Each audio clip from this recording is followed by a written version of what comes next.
Hello and welcome to the Weekly Stuff Podcast with Jonathan Lack.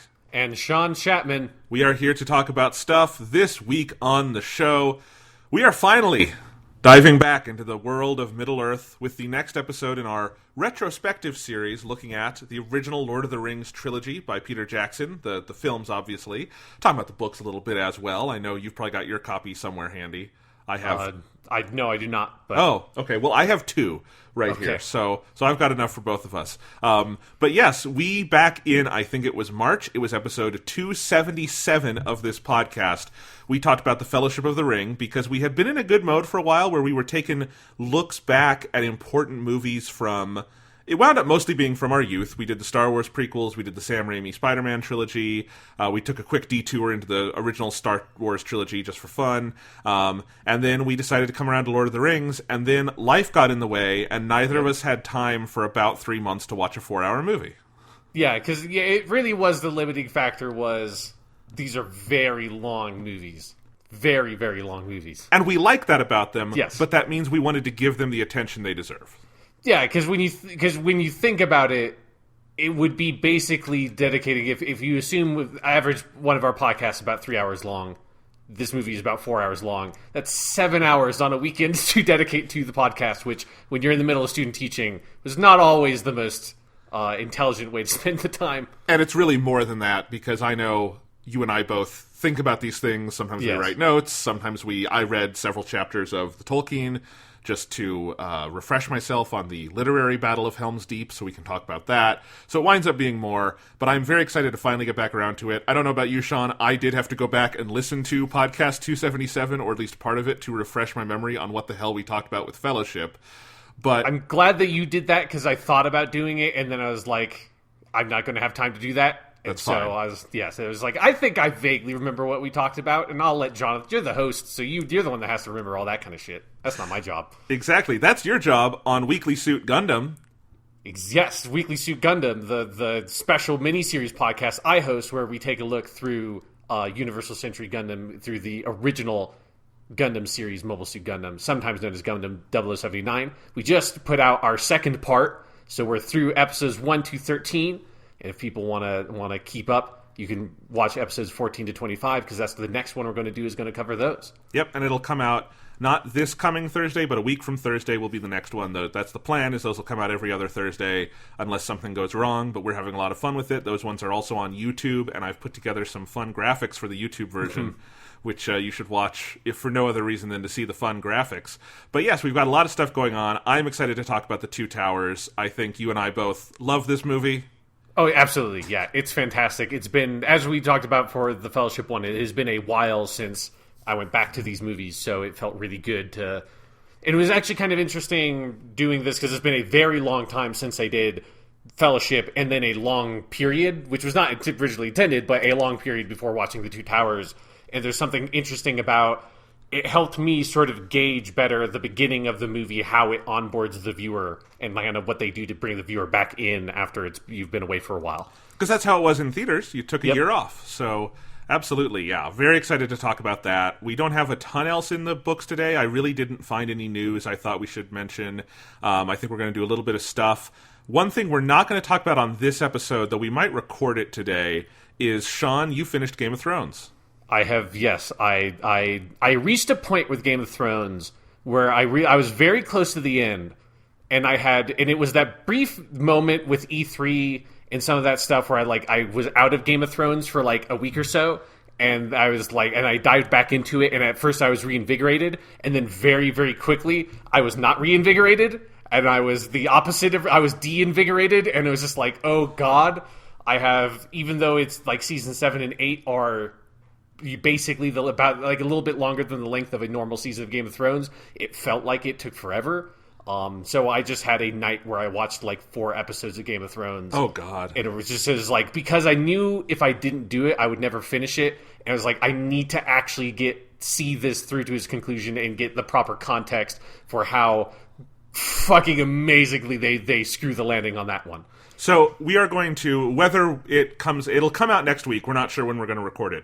We are going to do a big chat on Game of Thrones now that we have 2 hosts who have seen the whole thing. So We'll do our full decompression on that. and you'll hear that on next week's podcast. But Sean, do you want to give the listeners a little preview? How do you feel they stuck the landing there? Oh, it's bad. Season 7 and 8 of Game of Thrones. It was the best part about it was exactly how I always imagined it when I heard that eventually they're going to hit the anime problem of we've outpaced our source material, so we just have to start making shit up basically.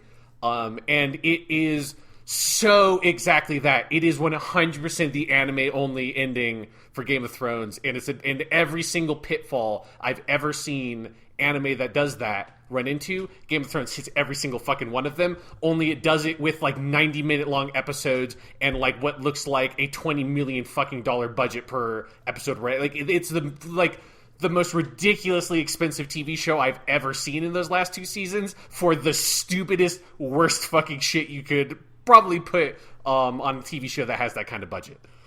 I agree, as the listeners know, so we're going to have some fun with that one later. But today is more positivity, because we're talking about pretty much as good as high fantasy gets with the Two Towers. Yeah. The end of Game of Thrones and the Two Towers are on the opposite spectrums of the like fantasy with big epic battles kind of thing. Two Towers is much, much better than Game of Thrones. I'll tell you, after sitting through all the awful battle sequences in the final seasons of Game of Thrones, Helm's Deep felt short. It's like, oh, this is quick, it's to the point, it's good, you can see it, it's competently lit and shot and edited. Amazing. Yeah, it's a castle siege battle that they just let be a castle siege battle, which for whatever reason Game of Thrones has like 3 or 4 battles in a row that are supposed to be siege battles and just are not. And they're like, fuck it, we're not going to do that. So it was nice to see someone just actually do it instead of not do it for whatever reason. All right, we'll save the Game of Thrones talk for later. First up, Sean, though, do you have any non-Game of Thrones stuff to share with the listeners? Yes, I've got 2 pieces of gaming related stuff. I have 2 also, so we can go back and forth. Cool. Yeah. So my first one is I've been playing the game Outer Wilds. I have been wanting to. I got my Xbox out today so I could play it. Yes, it's very good. And so before I talk about it, I want to talk about how I'm playing it, because it's an Xbox exclusive. That's probably like I imagine it's going to come to other platforms later. Because it's not like developed by a Microsoft studio, but right now it's only on Xbox One and PC. And my parents have been out of town for a couple of weeks, and when at E3 Microsoft said like, "Oh, we're Game Pass for like $1 a month," I was like, "Oh wait, my dad has an Xbox One that I just never use because there's no reason to use it, and it's what he uses for like his multimedia stuff, and he plays a couple of games on it." And like, oh shit, like I just can use this Xbox.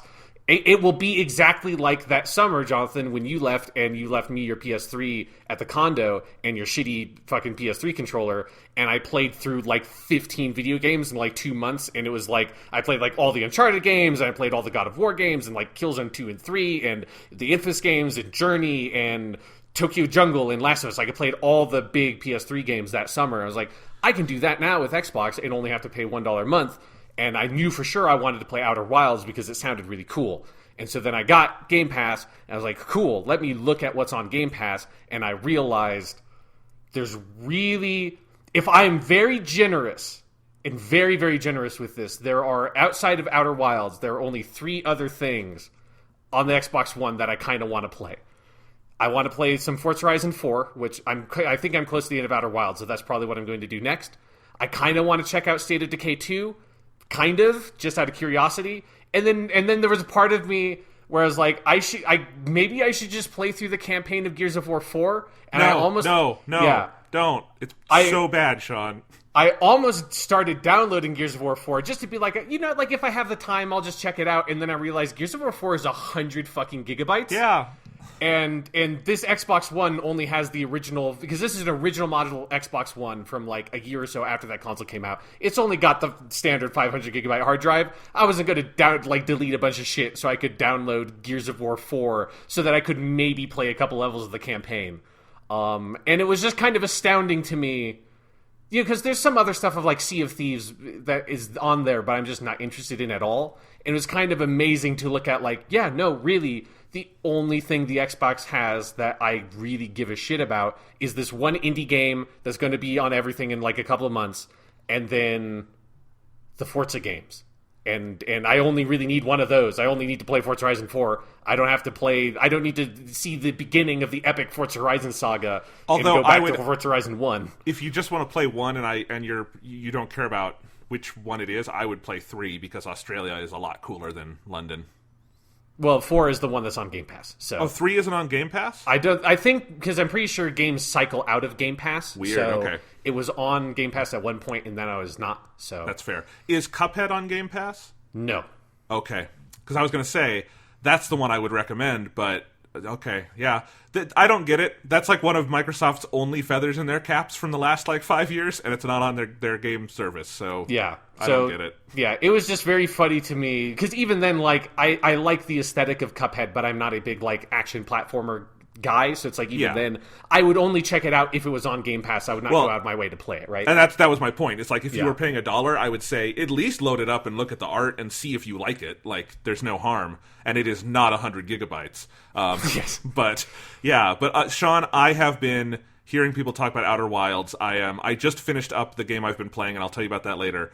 But I am psyched to give it a try. So it's really, really good, and the number one thing is, like, I'm not really going to talk about it much because it is 100% a game that can be, not like the whole game can't be spoiled for you, but the game is about discovery and exploration, so it's like very easy to spoil some stuff early on in the game, like if you're talking about it a bit thoughtlessly. So I would highly recommend people don't like look anything up, like just on faith, just check this game out because it is really astoundingly cool. The only thing you need to know about it is that it's a sort of space exploration game. Where it's set in a small solar system. So it's not like No Man's Sky or something where it's like huge and expansive. There's like 5 planets with a couple of moons and other sort of, solar bodies you can land on. But all the planets and stuff are very, very small. They're all handcrafted. And it's really about you kind of exploring around this small solar system, putting together all these kind of pieces and clues and stuff left behind. There's a number of different kind of mysteries for you to solve. A lot of them related to a kind of a precursor race sort of concept of the aliens that were here before that are different from the aliens that you are, because you don't play as a human being, you play as a weird alien man. And you're kind of, piecing through the remnants of this ancient alien civilization and kind of figuring out what they were about, what happened to them, all that kind of stuff. It's really cool. It's really well put together. One thing that's really fun about it is the space exploration part of it is modeled really nicely because, again, it's not quite No Man's Sky, where No Man's Sky kind of takes a lot of liberties with the like kind of orbital physics and that stuff to kind of even all of that out, which makes sense for what that game is doing. But for this game, for Outer Wilds, it's really about that sense of like picking up momentum and all the stuff of being in 0G and having to like match velocities with the planet you're trying to land on and stuff like that. It's not like Kerbal Space Program like super technical, but it is realistic enough that you really have to kind of account for some of the really basic stuff you have to account for in space travel, and all that kind of dealing with orbits and that kind of stuff is fun, and they allow you to do a lot of fun stuff with your little jetpack and momentum and playing with those kinds of very basic kind of physics simulation-y kind of stuff in the game. So yeah, it's just, there's no combat, there's nothing like that. It is 100% about you kind of getting into this really chill vibe, exploring this universe, putting the clues together, and living out this kind of fun space exploration fantasy. And it's just phenomenally well done. And so I highly recommend people check it out. I've had a great time with it. I think I'm pretty close to the end. I played like 3 hours of this game this morning, right when I got up, where I was planning on, I'll dip into it a little bit and then do something else. And then I just went on this fucking like bender and figured out, I've put all these pieces together in my head. I'm like, okay, I know like all this stuff now. And so I think I'm pretty close to the end of the game. But it's really, really well done. So people should check that one out for sure. It's going to be on my Game of the Year this year. Absolutely. It's phenomenal. I am very excited, and I will play it, and we will have a chat about that at some point. Because good. I'm looking forward to that. because I just want to say, like, Jason Schreier at Kotaku, and then on their podcast, which I don't listen to all the time, but I've been listening to recently because I liked a lot of their E3 coverage. They were talking about this, him and Kirk Hamilton, one of the other co-hosts, and they described it as Metroid Prime and Majora's Mask made a baby, and I'm like, well, there you go. That's two of the best games ever made. I'll play the shit out of that.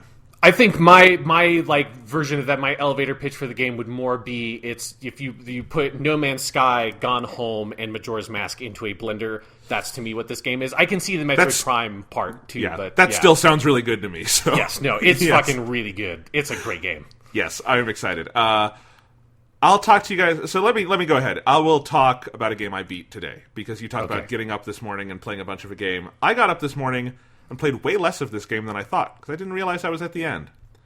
This morning, I beat a From Software game. It's not the one you think. It's not Sekiro. Genichiro is still kicking my ass. I beat Dark Souls 2. Congratulations. So that is my surprise.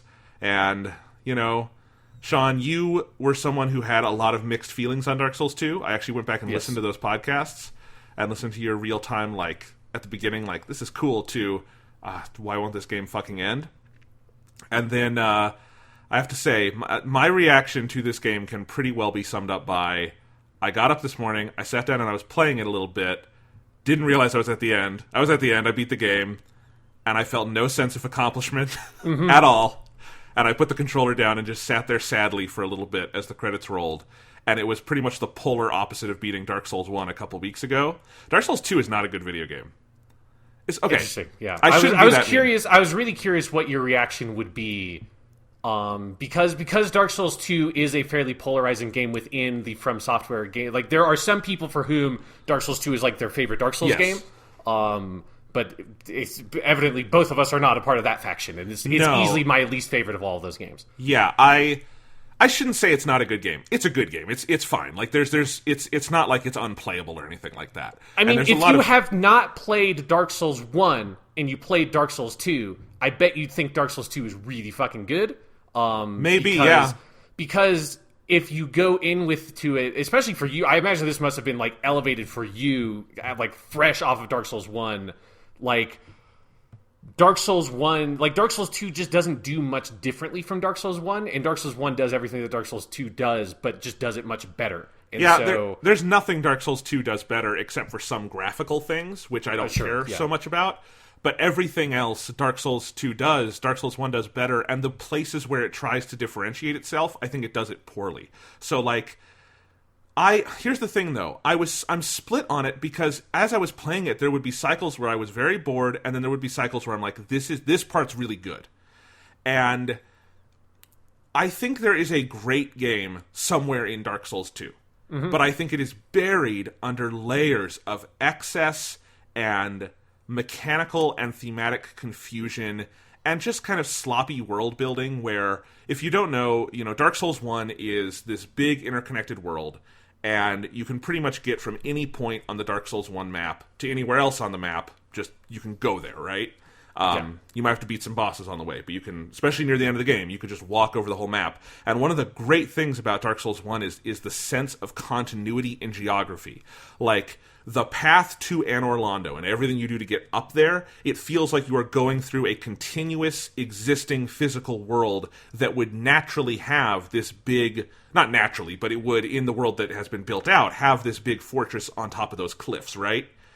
And the same thing, and it's that thing. It's the thing, especially of, you can stand on top of the fortress and you can look down and see, oh, that's where I fought that boss, and that's where. And it's that ability to be in a new area of the map and look around and realize, oh shit, like, this is that spot that I was looking at from over there, like, 12 hours ago. Like, it's that sense of continuity in the world and geography that they are so good about, the sight lines and stuff like that, and having landmarks that you can really easily identify where you are relative to everything else in the game. And that's part of what makes you feel like you're making so much progress in Dark Souls 1, is you are finding more of a world that feels like it is naturally extending out of that basic Firelink Shrine hub in every direction.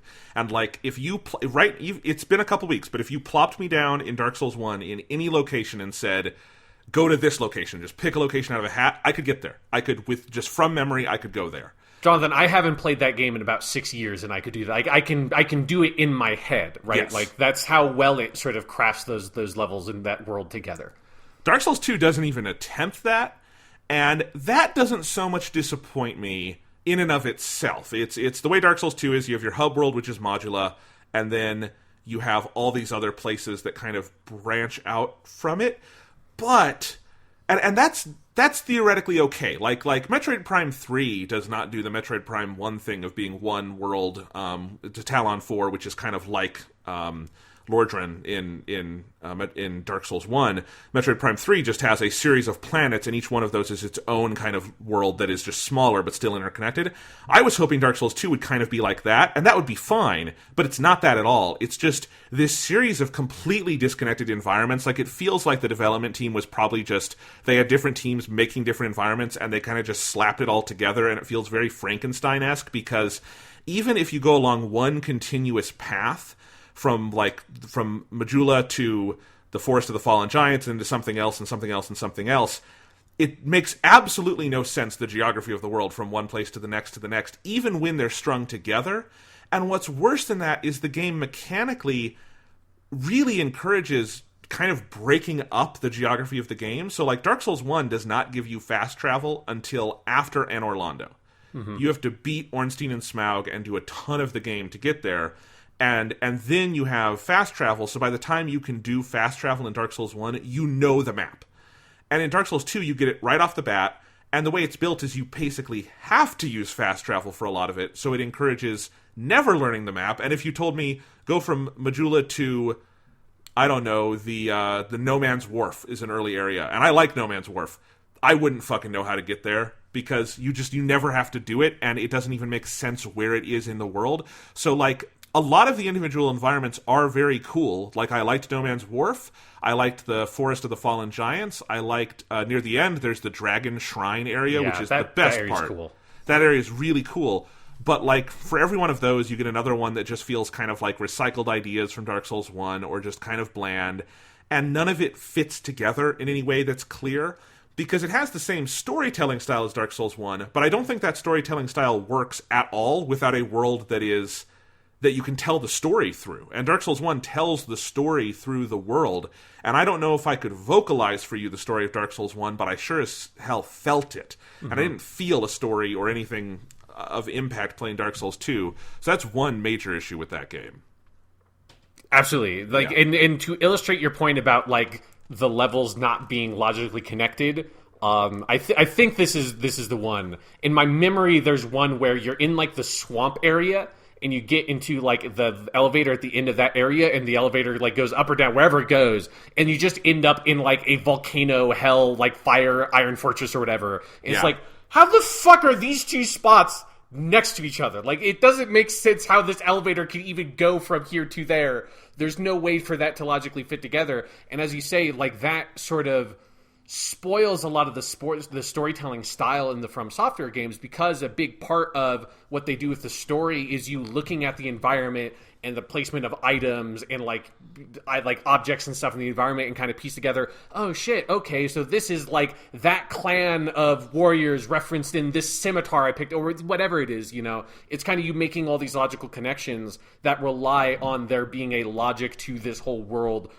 like putting it together in that geography. And Dark Souls 2 just kind of completely abandons that, like, not even in a sense of like it does it poorly, it just does it, as you said, it doesn't even try to do it in a way that's very jarring in some instances of you moving from one level to another in a way that, like, there's just literally no physical way these two spaces could be next to each other. Yeah, it's bad. That whole side of it, like, again, some of the environments are cool, but when they don't mesh together, like, I liked the Dragon Shrine area a lot, but I didn't, like, that should have been the Anor Londo moment of that game, of like, oh my god, look at how much more there is to this world, or like the world on top of the world below. But it's like, this was nice, but I felt no sense, especially because I was kind of worn down with the game by then, because it's such a long game, although I beat it in literally half the time of Dark Souls 1. Because yeah, it's not actually a longer game than the other ones, it just feels really long. Yeah, I beat it in about 40 hours. So that also leads me to my next thing. The game is really fucking easy.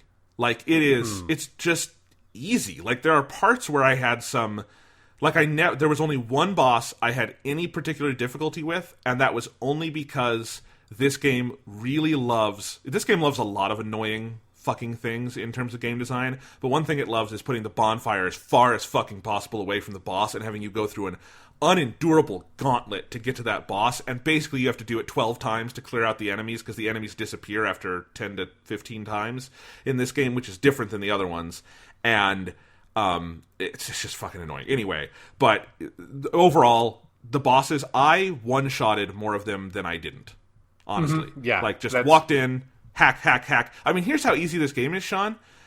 I picked Thief as my starting class, I think, or Bandit, or whatever they call it. And Bandit gets a hand axe. And I had that hand axe when I started the game, and I had that hand axe +9 when I beat Nishandra at the end of the game, and I never unequipped it.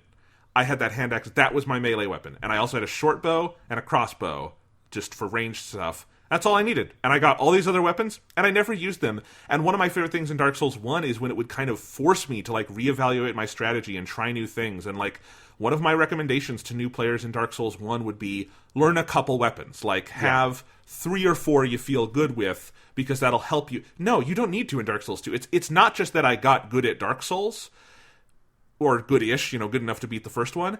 It's that the game is just, it's bland, and if you play a certain way, it will never challenge you, really, and it will never really push you. And, like, I like the overall level structure and progression of Dark Souls as a thing enough to push through Dark Souls 2, like the just sense of get to a bonfire, try to push through the next area, die a few times, get to the next bonfire. That I find very addictive.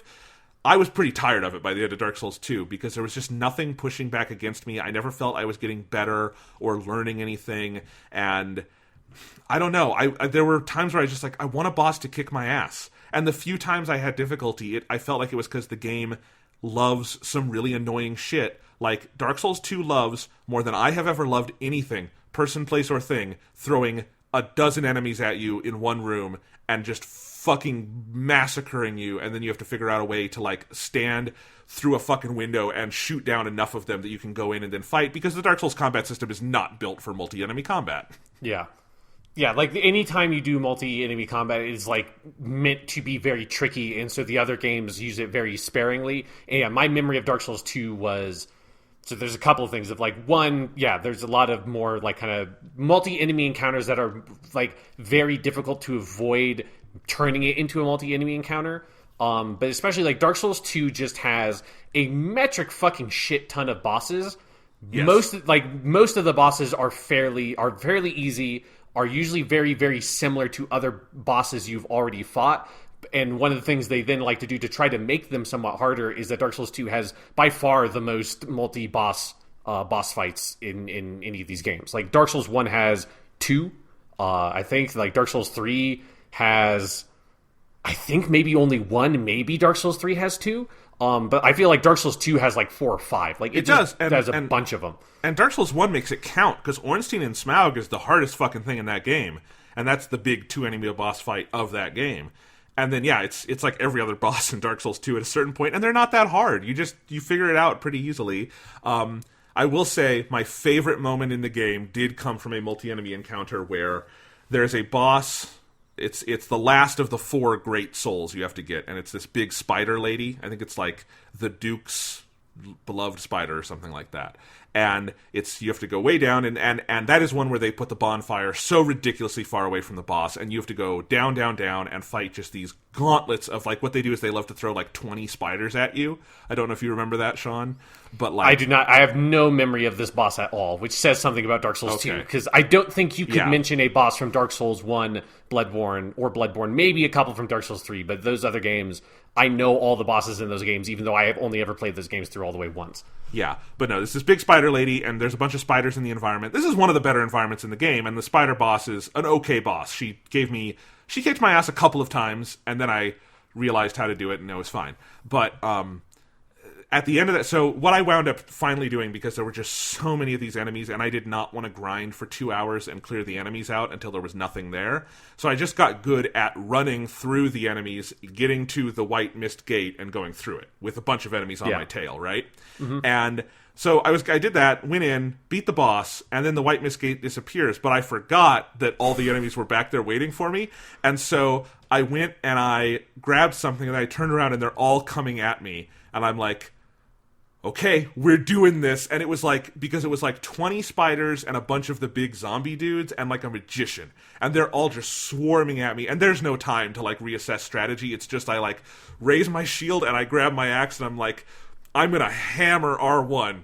And it's just like, I do not have time to worry about any of this. And it was like, it was the coolest moment, because in my mind, I can like build it into a bigger encounter where I feel like I'm fucking Thor on the battlefield, swinging this axe back and forth and just mowing down enemies. It felt like I was, Gimli at the Battle of Helm's Deep, just like 1, 2, 3.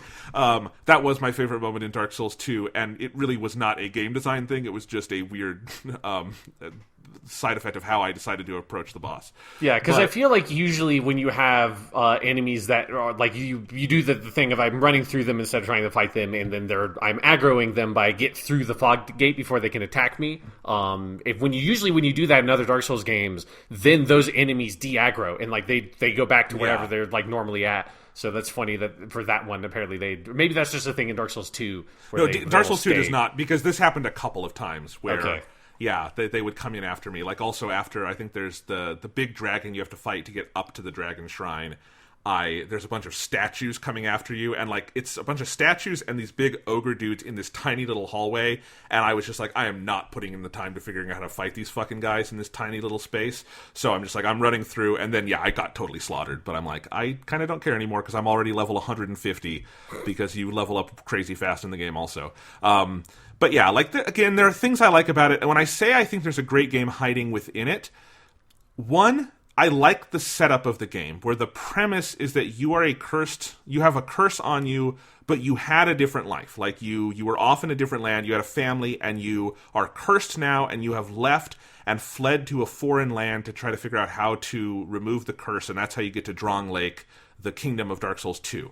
And then there's this woman there, the Emerald Herald, or I think is her name, and she's like the woman you go to level up and everything, and she's in like religious attire, and she's telling you have to go collect these 4 great old souls and all of that. And I think there's something about that I really like. It feels, I would bet money that it is somewhat based on the Christian allegory novel The Pilgrim's Progress by John Bunyan, which I have a copy of over here, but it's an old Christian allegory from, I think, the 17th century or something, and it's this poetic piece of writing about a man who, to like get rid of his sin, goes on a pilgrimage, leaves his family behind, and he is going to basically look for like the city of God, like basically try to get to heaven, and it's an allegory for the path man should walk to be righteous and get into heaven. And there's a lot of, like, I could even, like if I read the first paragraph of that book to you, it's kind of inaccessible right now, but if I were to do that, it's actually very similar to the beginning of Dark Souls 2 and some of the, like, little associations it makes, and there's so much religious imagery in the game, I feel like that's conscious, and it makes sense, because all of the From Software games have this weird mix of Western and Eastern influences like that. Yeah. And I think that's an interesting idea, but the game pretty much just gets into its normal Dark Souls bullshit after that, and the ending has nothing to do with that, and the ending is very disappointing in so many different ways. Yeah. But like, there's no focus to it, but I do feel like if you cut out about half the environments of the game, and then took the remaining environments and built them up a little more and fleshed them out, I think you could make a game where you created Drong Lake as this place of the pilgrimage and really fleshed it out, because there's also kind of a cool underlying story the game does not tell well, and I think you could put all of that together, fix some of the difficulty issues, and there's something great at the core of that.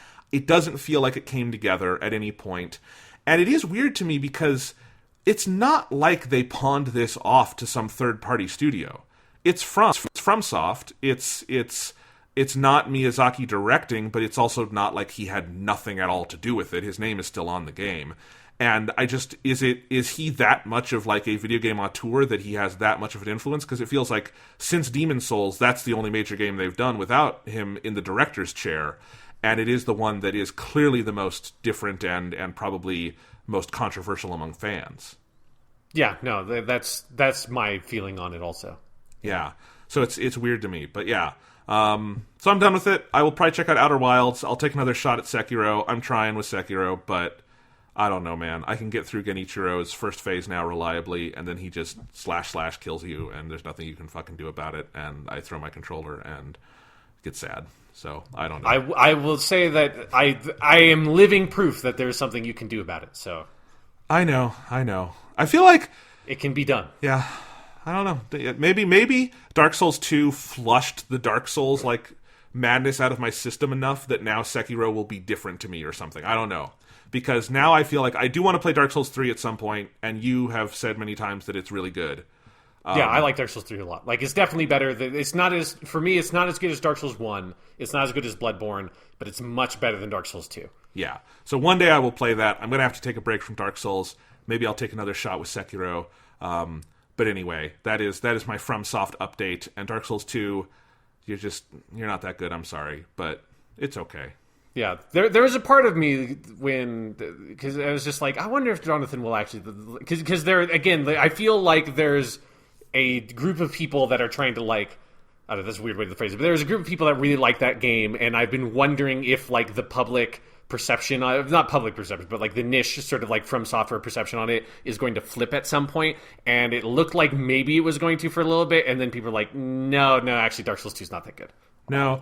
Yeah, because I watched at least one of the video essays someone did on it, and I think I understand where some people are coming from, but I also think most of the things people think this game does interestingly are just pulled from Demon's Souls, and I guess I would rather just play Demon's Souls or get a Demon's Souls remaster or something, because it seems like probably a more interesting version of itself. Because, like, one of the major changes Dark Souls 2 makes is the health system, where every time you die, your max health goes down. But it doesn't fucking matter, because about 2 hours into the game, you get the Ring of Binding that just kind of nullifies that. It stops your health loss at 75%. And I can play Dark Souls at 75% health. I'm fine. I just threw some extra experience points into health. Well, because the issue with those kinds of mechanics is that it then just like all you do as the players, and okay, 75% health is my new 100% health, and I just forget about it. Like it's like not that, like those kinds of things. I feel like when From Software games try to do them, they just never come across to me as especially meaningful. Like Sekiro has one of those with the Blood Plague or whatever, I forget what it's called, the Dragon Rot, like which is like a cool idea, but a mechanic that is ultimately not actually impactful once you kind of get your head around it. And yeah, they like From Software games like to have those kinds of mechanics. It's like, this is, I get what you're trying to do with this, but really past the first 3 hours of this game, it matters literally nothing to me. Yeah, because you have to use this thing called a human effigy to reverse your hollowing in this game.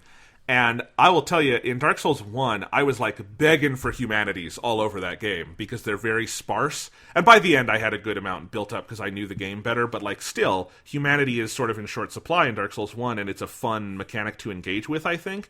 In Dark Souls 2, I only unhollowed when I wanted to be human, either because I liked my character build because he did look fucking cool. He had it was really cool. But anyway, when I wanted that, or if I wanted to summon someone, right? Summon a phantom. And by the end, I think I had like 70 human effigies that I hadn't used. And they're supposed to be like a rare thing in that game. So like that whole, there's whole systems that they lift from Demon's Souls that mean fucking nothing. So anyway, we're beating a dead horse, but yes. From Software score for me so far, 1-1, and then I'm not sure about Sekiro yet. Sekiro is that item is pending. Yes. No, I actually really, really do like Sekiro. I just wish it was a little easier and I could play it. But anyway, yeah, what else have you been doing, Sean? Well, for me, Jonathan, I think it's time that we take a trip down, because it's time to go to Sean Chapman's Beta Corner. It's Sean's Beta Corner! Hello and welcome to the Beta Corner. My name is Sean Chapman, and this is my Beta Corner, where we take a look at the latest and greatest in the hot world of video game betas. This time on the show, a surprise, I think, unique situation. This is a beta for a DLC, Jonathan. How the fuck does that work? If you have PS Plus and PlayStation 4, you can play a beta for Monster Hunter World Iceborne, the big Monster Hunter World DLC that's going to come out this September. What beta means for a game that's been out for a year and here's a DLC expansion, I don't know. I think the world, if there's any proof that the word beta has lost literally all meaning for video games, it is that you call this a beta instead of a demo. Because the networking stuff for Monster Hunter World is the same networking stuff for Monster Hunter World. It's not different for Iceborne, but whatever. Yes, I knew about the DLC. I did not know there was a quote-unquote beta for it. Yes, so it's free for everyone if you have PS Plus, and I think it will be, I want to say it's June 29th and the 30th maybe. It'll be open for you even if you don't have PS Plus. So I'd recommend if you're someone who has not played Monster Hunter World and is curious about it, like, download this beta, play it, because Monster Hunter World, that's a game that last year, because after I played this beta, I loaded up my original Monster Hunter World and played around in that again for a little bit. And I realized, my game time clock for Monster Hunter World is at 92 hours. And right, yeah, I played the shit out of Monster Hunter World last year. It's a really good game. So yeah, Monster Hunter World Iceborne, what this beta is it's 3 different hunts. There's a beginner hunt, intermediate hunt, and advanced hunt. The beginner one is actually just a hunt from the base game. You hunt a great Jagras, which is a big iguana-looking thing, which is just a very easy, if maybe the easiest monster from the base game. And it was nice that they threw that in there because it's just I haven't played Monster Hunter World in a year. I need to make sure I remember how to play this game. And it turns out that Monster Hunter is like riding a bike. You never really forget it. So 2 minutes into fighting the great Jagras, I was I got hit by him a couple of times. It's okay, I'm trying to get the feel of this. And I very quickly got the feel of it. And I just fucking massacred that thing. And it felt really good. Because it's just okay, yeah, no, I remember how to play Monster Hunter. And then I just, they give you a 20-minute time limit to defeat the monster. I think I killed it in 4 minutes. It's just, I fucked that thing up. And it was great. One thing they have added in Iceborne is I don't believe that there are any new weapons wholesale, but most of the existing weapons get 1 or 2 new attacks or mechanics. And so I use the longsword in Monster Hunter.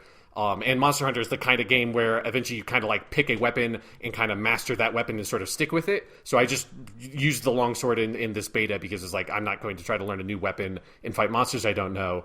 And they add in a cool new attack with the longsword, which is an Iaido attack, which Iaido is the having your the samurai thing of having your sword sheathed and then doing the quick draw end of Sanjuro kind of stuff. So you have a new Iaido pose you can do and interrupt your combos with that, and then add these other kind of combo finishers. It's a very cool mechanic. So if you use the longsword in Monster Hunter, play around in the training area with that Iaido thing, because you can do some cool stuff with your existing combos with that new move. And then I assume probably the other weapons have other really cool stuff, but I don't know how the other weapons work. So the other 2, the main hunts of the beta are, you have the intermediate hunt, where I forget the name of the monster, but you fight this big monstrous kind of reindeer looking thing, and you're in the new kind of ice glacier area, which looks gorgeous. We're definitely in the generation of video games where video game snow just looks fucking amazing. Between stuff like Red Dead Redemption 2, that Horizon Zero Dawn DLC that took place in the snow, and there's just some really good video game snow out there. God of War. Yes. Forza Horizon 3 did a snow DLC. I feel like it's been the major environmental graphical breakthrough of this generation.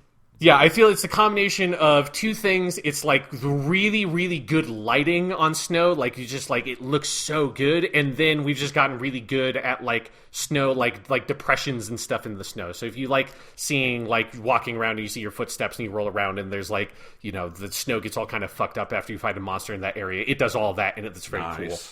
Also, there's some fun, kind of slippy stuff you get to do in the kind of the icy areas, and some of the monsters kind of slide around a little bit, and that's cool.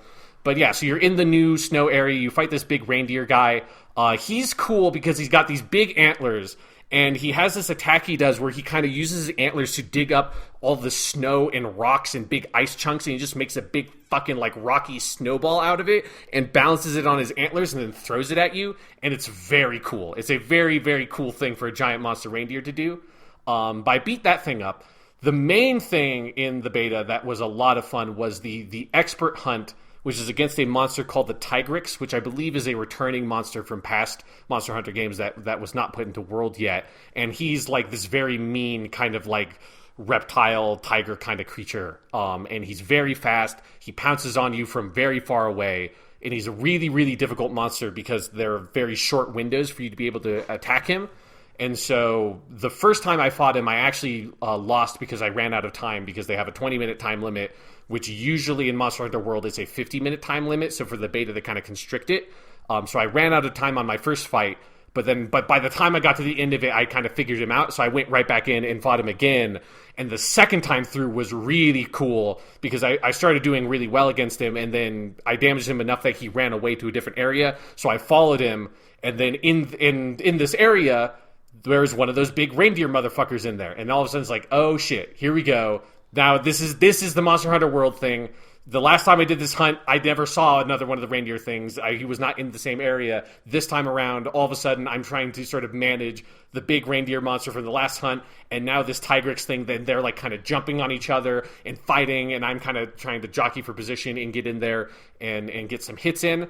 And I get the Tigrex down, like really close to it being dead. And then the big reindeer thing charges in and just like kind of slams the Tigrex against this wall. And then all of a sudden, the snow that we're standing on just collapses, and it causes an avalanche, which is one of the new environmental things in this area, where you realize, oh, we weren't actually standing on like a big like rocky mountain or something. Where we were standing on was just a bunch of ice and snow. The ice cracked, collapsed, and we are like sliding down this avalanche now into this hidden icy cavern underneath the level that you couldn't get to before, and the Tigrex and the reindeer are sliding down with me, and I'm sliding down, having no idea what the fuck is going on, because I just like, okay, there's an avalanche now, and then I get up, and the reindeer thing kind of like limps away, and I hunt down the Tigrex, and I fight him in this cool icy cavern, and then I do my cool Yido move, and do this big horizontal slice, and then kill him, and I looked at the end timer, and I beat it in 19 minutes and 32 seconds, at a 20-minute timer, and I was like, holy shit,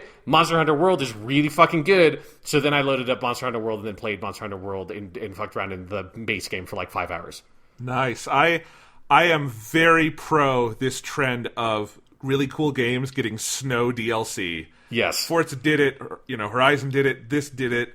I'm very pro all of that. This, I will say, I have not had a huge interest in Monster Hunter World. Like, it looks awesome. It just might not be for me. The trailer for, like, this DLC and, like, because it came out around E3, all the stuff about this, that's the coolest looking Monster Hunter shit I've seen so far, and it made me kind of curious about it. So maybe I'll have to check out the beta, because I do have PS Plus. Yes. You don't need the base game to play the beta? No. Okay. Yeah, because that beginner hunt... Because one, it just kind of gives you kind of make a very basic character, and it will just give you one of each weapon and some like really good armor, and you just kind of pick whatever you want and go in. And the beginner hunt against the Great Jagras is in the rainforest area from the original game. So like all that stuff is just, if you download the beta, it's just in that. You don't need the full game. One other, I just remembered, another new mechanic that is very good in Iceborne is you can ride some of the smaller monsters and use them to get around the map faster, so you can get back to where you're fighting a monster if you've been KO'd and you need to make your way back there. You can do that, and that's cool. The really cool thing is, in Monster Hunter, you have this thing called, in the English localization, they're called palicos, which are these little like kind of anthropomorphic cat dudes that are very cute, and you get to make your own when you start the game, and they're amazing. And they kind of just do little help, like support moves. You can set them up as like, my guy like is really, he gives me health and that kind of stuff. And they will, if you can kind of tame some of the smaller monsters in the levels, and then your palico will ride one of the smaller monsters. So I had this one big like kind of, almost like it looked like a big kind of like skunk weasel looking thing, and my little palico was riding on it while I was fighting the Tigrex, and it was very cute and good. That's awesome. All right, anything else on that? Monster Hunter's great. People should play it. I wish I had like right now, a lot of video games are about to come out with like Judgment for me, and Dragon Quest Builders 2 is right around the corner, and Wolfenstein Youngblood, Old Youngblood's the new one, Old Blood is the old one. And so I wish this made me feel like, fuck, I wish I just had a lot of time to play Monster Hunter. Like, god damn it, I should have played a lot of Monster Hunter a couple of months ago when there wasn't a lot of stuff out. But yeah, Monster Hunter's great. People should play it. Absolutely. All right. My last thing before we move on to Lord of the Rings is I saw Toy Story 4 this weekend, and god damn, how does that fucking series do it? Toy Story 4 is one of the best goddamn animated movies I have ever seen. I think it's the best Toy Story movie. It's my favorite in the series. I laughed like a maniac at that movie. I cried like a baby at the end, and then I went out and just like sat in my car and thought about it for a while. It's so good. The first movie came out in 1995. That's the year my brother was born. This series is 24 years old, and they're still besting themselves. It is so wild to me that these movies are that good, and I think the only explanation for it at this point is that the staff at Pixar would collectively commit harakiri sooner than they would put out a subpar Toy Story movie. You know what I mean? Like, they think of the pressure they must have once you're on number 4 to get that one fucking right. Because you're talking about the only series that had like 100%, 100%, 100% on like Rotten Tomatoes, you know? Yeah. And then this one did it too. So it's amazingly good. I don't know if we'll go that far into it because I assume you didn't go see it. No, I did not. But I would recommend it to everybody. It's a really... What amazes me about the movie is how simultaneously it is very light on its feet. It's fast-paced. It doesn't have any downtime. It's really ridiculously funny. Every joke in the movie lands. There are parts where I was just howling with laughter, especially Key and Peele are reunited to play two little plush bears, and they're fucking amazing, and I love them. But everything in the movie is really funny, and it's just very light on its feet, and it never gets particularly heavy-handed in the way, like, I love Toy Story 3, but Toy Story 3 has things like the toys almost getting burned alive in, like, the garbage disposal thing at the end, and there's no laughter in that, there's no levity, it is really heavy stuff. Toy Story 4 does not get into moments like that. It is very light on its feet. And yet, simultaneously, I also think it is as thematically resonant a movie as Pixar has made. I won't say it's the most, I just think it's as thematically resonant.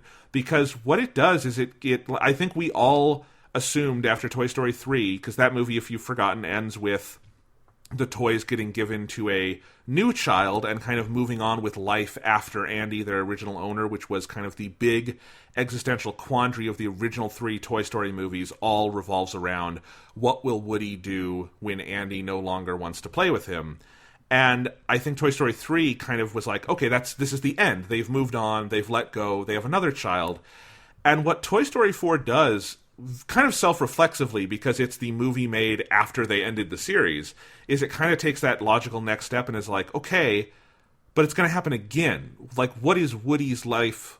Like, putting Woody at the center again and saying, what is this toy's life long-term beyond just going through this cycle over and over again with children? Like, what does he have to live for? And it's Woody is asking that, the movie is asking that. It introduces a new character in the way of Forky, who is a character made out of a spork and some pipe cleaner, and Googly Eyes, played by the wonderful Tony Hale. And he thinks he is just trash and keeps trying to throw himself away, and Woody has to save him. And through that, you realize Woody is kind of having an obsession with, like, he thinks his new child, Bonnie, needs Forky more than Bonnie probably does, and Woody is kind of devoid of purpose. And I won't spoil the movie, but I think the point it gets to on the journey it goes through, because it has the whole thing with Forky, they're on this road trip, Woody winds up meeting Bo Peep again, who was the, like, shepherd girlfriend character from the first 2 movies, who's really not that major a Toy Story character. She disappeared in Toy Story 3. They didn't know what happened to her. In this one, we find out, and she is such an amazing character in this, who has kind of like, you know, staked out her own claim of like living like out in the world and having a different life than Woody ever thought possible for a toy. And the way they go through all that and the journey Woody as a character goes on, and then the final decision they make, which I really did not think these movies would ever go for, really hit me hard. And again, it's also just a crazy fun movie, and I think a movie that can be that light on its feet and also that thematically resonant is incredibly rare, because you kind of usually get one or the other, and it really impressed me. It's beautifully acted. Tom Hanks really kind of lets you hear the age in his voice for the first time as Woody, which I love. All the acting is great. The animation is unbelievably good. They expand to widescreen for Toy Story for the first time, and the sense of composition and color and framing in this movie is incredible. It is really cool to see on the big screen. I actually might go back and see it again in 3D just because it's the rare kind of movie where I'm like, I would totally pay an extra buck or two to see this with even more going on in the image. But it's a movie that blew me away. It sounded like the most unnecessary sequel ever, and now I cannot imagine this franchise without it. And I feel like it obviously takes the title of the best fourquel of all time. I don't know what the competition would be. Every other movie 4 is fucking terrible at best. So, like, there's really no competition. I just think it's one of the best movie sequels ever made. It's really good. I will say, Jonathan, Mothra vs. Godzilla, which is the 4th Godzilla movie, is a pretty fucking good movie. Okay. So don't be careful. Don't speak too hastily. That's true. I feel like Godzilla is kind of over there with like James Bond in this weird extra class, or like Zatoichi of like, yes, it's a movie series, but it has so many more entries than any other movie series. It's a little different to gauge. But you're correct. 4th Godzilla. This is better than the 4th James Bond. I can't speak to Zatoichi. But I can't remember which one is the 4th Zatoichi off the top of my head. But yeah, I mean, it's a movie just straight up called Toy Story 4. That just sounds dumb, you know? Like that shouldn't work, and I think it works incredibly well. I forgot to mention, there is a Keanu Reeves character in this movie, because it is the summer of Keanu Reeves. He plays a toy named Duke Kaboom, who is based on Canada's greatest stuntman, and he is so fucking great. And the post-credit stuff is the best post-credit stuff I've ever seen, including a moment with Keanu Reeves that made me fucking cheer. So, absolutely. Toy Story 4 is as good as it gets, and yeah. You know, Pixar has been up and down recently, as we all know, but I am very glad that, like, this, their best original franchise, they still cannot do any wrong with Toy Story. That is very good to see. I have to say, Jonathan, that when you said post-credit scene with Keanu Reeves, immediately my mind just went to the thing from E3 where Keanu Reeves leans into frame with sunglasses on and says, "Wake the fuck up, Woody. We've got a city to burn," and then takes his sunglasses off, goes, "Da, da, da, da, da, da," and then Keanu Reeves walks into the movie theater, and that's because it's Keanu Reeves, he's in every single movie theater simultaneously, like he's fucking Dr. Manhattan or something. That would be the best post-credit scene that any movie could have. It really would be, but the one at the end here is pretty great. And he also, like, the whole thing is Duke Kaboom is very Canadian, like he's wearing a Toronto maple leaf and all this, and it's the first time in a while Keanu Reeves has gotten to lean into his innate Canadianness, which is very nice. But no, it's the other thing I wanted to say about the movie, I've forgotten, which sucks, because I wanted to say something else about the movie, but I have forgotten now. Anyway, it's really good, it's amazing, everyone should go see it. And I'm really sad I cannot think what else I wanted to say about it. Oh well. Was Buzz Lightyear good in it? Buzz Lightyear's great. Buzz Lightyear has a whole arc in it. Because I will say this. The original Andy's Room toy cast is very sidelined in this movie, which has bothered some people. It doesn't bother me so much because we had 3 movies with those characters. Like, this one expanded its boundaries and spends a lot more time with Woody, Bo, and then the new cast, and I'm totally fine with that. It's the 4th movie. It's part of what makes it fresh.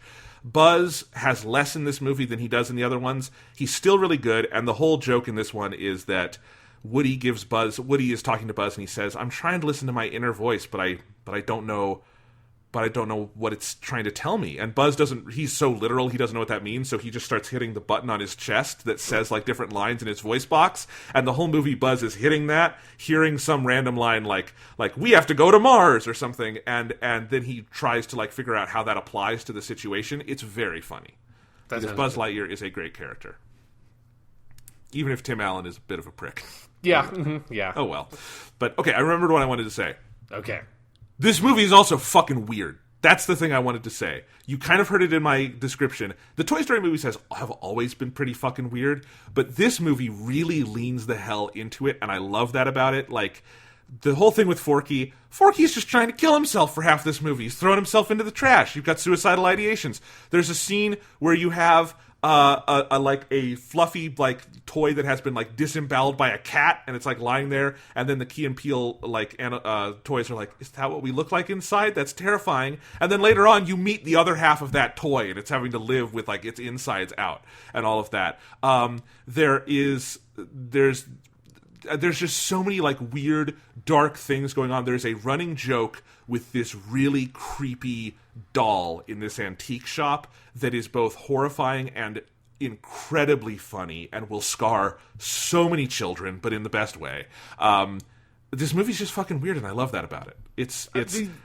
A Toy Story movie needs to be weird. Like, just think about the Toy Story, when you say, like, scarring children. Like, Toy Story 1 has that scene where they go to Sid. Is it Sid? They go to his room, and Sid just is, like, that fucking sociopath kid who has, like, ripped off, like, doll heads and put them onto spider body, like, all this weird shit. It's like, oh, God, what does this mean? What like, they are not afraid of diving into the, like, strange existential questions that the premise of Toys Are Alive offers up. Yes, absolutely. And I think this one leans into it for both comedy and thematic resonance in a lot of good ways, and I love that about it. So I lost the thread there for a minute, but this is a great movie. I think it's the best movie I've seen this year, at least for new Hollywood, fiction films. And I love it. And, it's nice that some franchises can still surprise you even when they've been coming out your entire life. Mm-hmm. Yeah, literally in this case. Yes.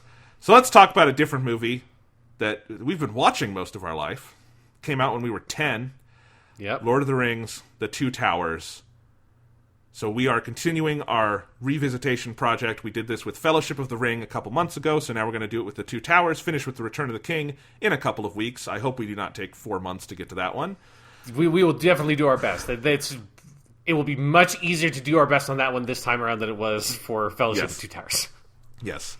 So, Sean, I mean, there's so many ways we could go with this. The way we talked about Fellowship is we kind of started with just an overall, the climate around this movie's release, our memories of it, all of that. I think we covered most of the bases because not a ton changed, but we can do a little bit of that if you want. But I guess I just want to start with the basic opening question like we did with the last one. What have you thought of The Two Towers before? And watching it again for this podcast, what did you think this time? So I think Two Towers, and I think this opinion still stands. That I still feel that Two Towers is the weakest of the three. I think it would be hard for it not to be, even like in any sort of ideal scenario. Which like Two Towers, the movie is damn close to like as good a movie as you could do, having to be this sort of midquel, but it's not even really a midquel because it's more of a part two because they're not really sequels. It's just one large story, and you're kind of stuck in the middle. So they have to make a lot of like interesting, hard choices in terms of adaptation on how you structure this movie because it's pretty different from the book in ways of just like how far it goes and where it starts and stuff like that. It's not structurally the same as the books because the books have to do different things with that. But yeah, like I've historically kind of felt it's the weakest of the three movies. But I came out of this viewing, I think this is the most I've ever enjoyed the movie. And I think that's partially because I have distance from watching the first one, so I'm not quite as sort of exhausted of like watching it so close to the previous film. And I think also like it was hard to it was impossible for me to watch this movie and not be comparing it to Game of Thrones constantly because again, like for me, I literally like just watched the finale. I watched this movie last night. I watched the finale of Game of Thrones like 3 or 4 nights ago. So like very close to each other in terms of time for me. And Two Towers is like the polar opposite of what Game of Thrones is, and that it runs into many of the problems that Game of Thrones has, and that it has multiple storylines that, at least with the Frodo and Sam stuff, never intersect with the other part of the movie directly. But the people that made Lord of the Rings are competent, and so that storyline not intersecting with other storylines, in a literal sense, never prevented them from finding ways to have that storyline intersect with the other storylines in a thematic or emotional sense. And so Two Towers is very good, and I like the movie. The Two Towers is a great movie. Capital G, masterpiece, amazing movie. And it is only diminished if you compare it directly to Fellowship of the Ring. I don't think Return of the King. These Two Towers and Return of the King are on equal footing to me, and they always have been. And actually, if you go extended Return of the King, I would say that's the weakest Lord of the Rings movie, but because that one is too long, and we'll talk about that next time. But the Two Towers, and this actually does change. I think the Two Towers theatrically is very much the weakest, and we'll talk about the differences there. The Two Towers, to me, really comes alive as a movie when you have the full extended cut, because so many important things were cut to get it into theaters. But I have always loved the Two Towers. I love the Rohan stuff passionately, and it is the core of this movie, and they pull all of that off better than anyone could have ever thought humanly possible. And then the Frodo and Sam stuff I do think is kind of the weak link in this movie, just in so much as it is, this is not Frodo's movie. Fellowship is Frodo's movie. Return of the King is Frodo's movie to an extent. This one kind of can't be, because his story does not progress to a place where it can have that kind of weight. And I think the movie is actually very smart about how it doles out Frodo's story so that it has the proper weight in this chapter of the story. But I think it is an incredible film. I love it. The reason I've always kind of ranked these three movies together when I put them on like best of lists and everything is because they're all roughly of equal quality. I think we probably agree Fellowship is the best, not necessarily because it's doing anything notably better. I think it's just telling probably the richest part of the story, and it does it so well, and it just works as a standalone movie so incredibly. But Two Towers comes awfully damn close, and again, if this is the weakest, it's still an A+, 10 out of 10, outstanding film. And I agree. I actually was pretty blown away by, and I've always loved this one and never had that sense of like it's weaker or anything. And I still was like finding so many things in this movie I'd forgotten I loved, or was like, I love this even more now as an adult, because I've never really watched these movies in full adulthood. It depends on how you define adulthood, I guess. But like if I was 20 the last time I saw these, that's a very different age than 26. And so, yeah, it's incredible. Many of the things, we talked about being good last time carry over here, like the performances and everything. But this movie also has the job of really expanding the world of Middle-earth and bringing us to a whole new kingdom and new kinds of characters and new kinds of action sequences that we haven't had, and some new ideas and themes in Tolkien's work that they're pulling on, as well as, big technological breakthroughs like Gollum and the Battle of Helm's Deep and things like that. And it just pulls everything off with such aplomb. And on top of that, I have always been fascinated with this movie as a feat of adaptation, because The Two Towers, the book, was easily the hardest of these three to adapt. Because Fellowship gives you a beginning, which is great to have, and it also gives you a pretty clear structure. If you take the first chapter of Two Towers, plop it down, and you have Boromir die at the end of Fellowship, there's your movie. With The Return of the King, difficult, but you have an ending. And endings are hard, but it's at least something to go to. Two Towers, you have no beginning, you have no ending. And they also, the Two Towers book is so structurally odd in a lot of ways, and there's just no way you could ever do a satisfying movie if you literally adapted all of the Two Towers and went to Shelob and went to the Palantir and all of that. So they wind up adapting, actually, a pretty small slice of the book. This movie adapts the least of Tolkien's work of the three movies. Return of the King probably adapts the most, and then like Fellowship second most. But it is so successful at that because, the crux of this movie, I went back and reread it last night. The entire adventure in Rohan, from when they go to Theoden's kingdom to when the battle is won, is about 38 pages in the book. It's very brief. And the way they expand upon all of that and breathe extra life into it to make it the core of this movie, again, as a feat of adaptation, if that's something you're interested in, there's very few case studies more interesting than The Lord of the Rings, The Two Towers. Yeah. Because, like you said, there's nothing in the books to give it like an automatic structure, because it is like you have to find some way to fuse the disparate storylines together, because the book doesn't do it, because the book doesn't have to do it. Like, there's no reason that the book needs to find ways to fuse those storylines together, because it's a part two, right? Technically it's like books 3 and 4 of The Lord of the Rings or whatever, right? It's smaller pieces of this much larger story that it's more apparent in the format that that's what you're expecting, whereas especially when you look at them as theatrical releases, you have to deliver a movie that's going to satisfy people who go to the movie, to the theater to see that movie you have to build one thing that's going to satisfy those people. And if it was just like you're just kind of throwing stuff into the air, and again, like to do the Game of Thrones thing of just like, now we'll have an Aragorn scene, now we'll just have a Frodo scene, and then you just like end up at Shelob with Frodo, and you end up like sort of at the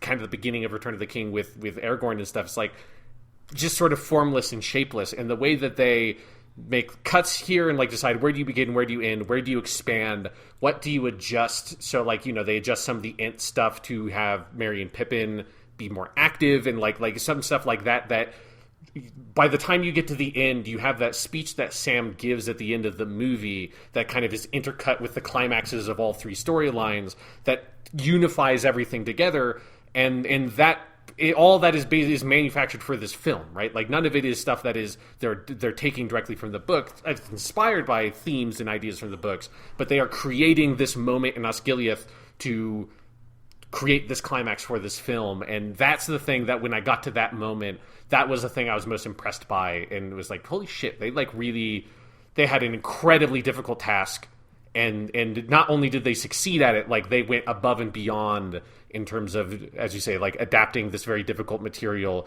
and creating both something that fits perfectly in this larger part of three films, but also does stand on its own, especially, or like maybe exclusively, the extended edition stands entirely on its own as its own movie, that like you need background knowledge to understand some stuff of like who Gandalf is and stuff like that to, I think, have some of it have as much meaning as it could. But thematically, in terms of the emotions and the ideas that the movie's trying to express, you could basically watch Two Towers and more or less get it on its own, and that's really impressive. Very impressive. As I said last time, I don't want to bring The Hobbit into this too much, but remember the desolation of Smaug. I don't want to. Don't do that. Yeah, because remember how that movie ends, Sean? Yeah, with Smaug flying towards Lake Town and just cuts. That is the most amazing comparison, in that the desolation of Smaug full on unlearned every lesson of the Two Towers. It is the exact opposite, like qualitatively, as a middle chapter, right? Yeah. Because it is truly a movie with no beginning or end. But let's talk about structure for a minute, because in the book, if you haven't read the Lord of the Rings novels, you might not know this, but they are structured very differently than the movies once you get to this point. Fellowship, part of what also makes Fellowship an easier task to adapt, not an easy task, but easier, is that it is fully linear. So the Lord of the Rings is split into 6 books, and then those books, it was, 1, 2 are Fellowship of the Ring, 3, 4 are Two Towers, 5, 6 is Return of the King. And books 1 and 2 of Fellowship are just fully linear, with Frodo as your main kind of central character from chapter 1 of book 1 to the end of book 2. And book 1 is everything up to Rivendell, and then book 2 starts with Council of Elrond and gets to the breaking of the Fellowship, and book 2 ends with Frodo's half of the breaking of the Fellowship, where he and Sam leave to go to Mordor while the Uruk-hai are coming in. And then the Two Towers takes a different tact, where book 3 sticks with Aragorn as your main kind of point of view. It's not a point of view thing, but like he's like your central thing. And then there's one big chapter with Merry and Pippin where all the Treebeard stuff happens. But you stay on that side of the world with Aragorn and all of those characters. And you go through all of that through book 3. And book 3 goes up to when Pippin has looked in the Palantir, and Gandalf takes him, and they ride off to Minas Tirith together. That's the end of book 3, which happens in the movie Return of the King. And then book 4 rewinds back to Frodo, and it starts with Frodo and Sam, and they're going to Mordor, and they meet Gollum, and basically I think it's only the first 5 chapters of book 4 are in the Two Towers movie, because that's everything up through Faramir letting them go. And Faramir is a very different character, book versus movie. And then the end of book 4 is them going on the path up to Cirith Ungol, and it leads them to Shelob, and Frodo is seemingly killed, and then Sam is on his own.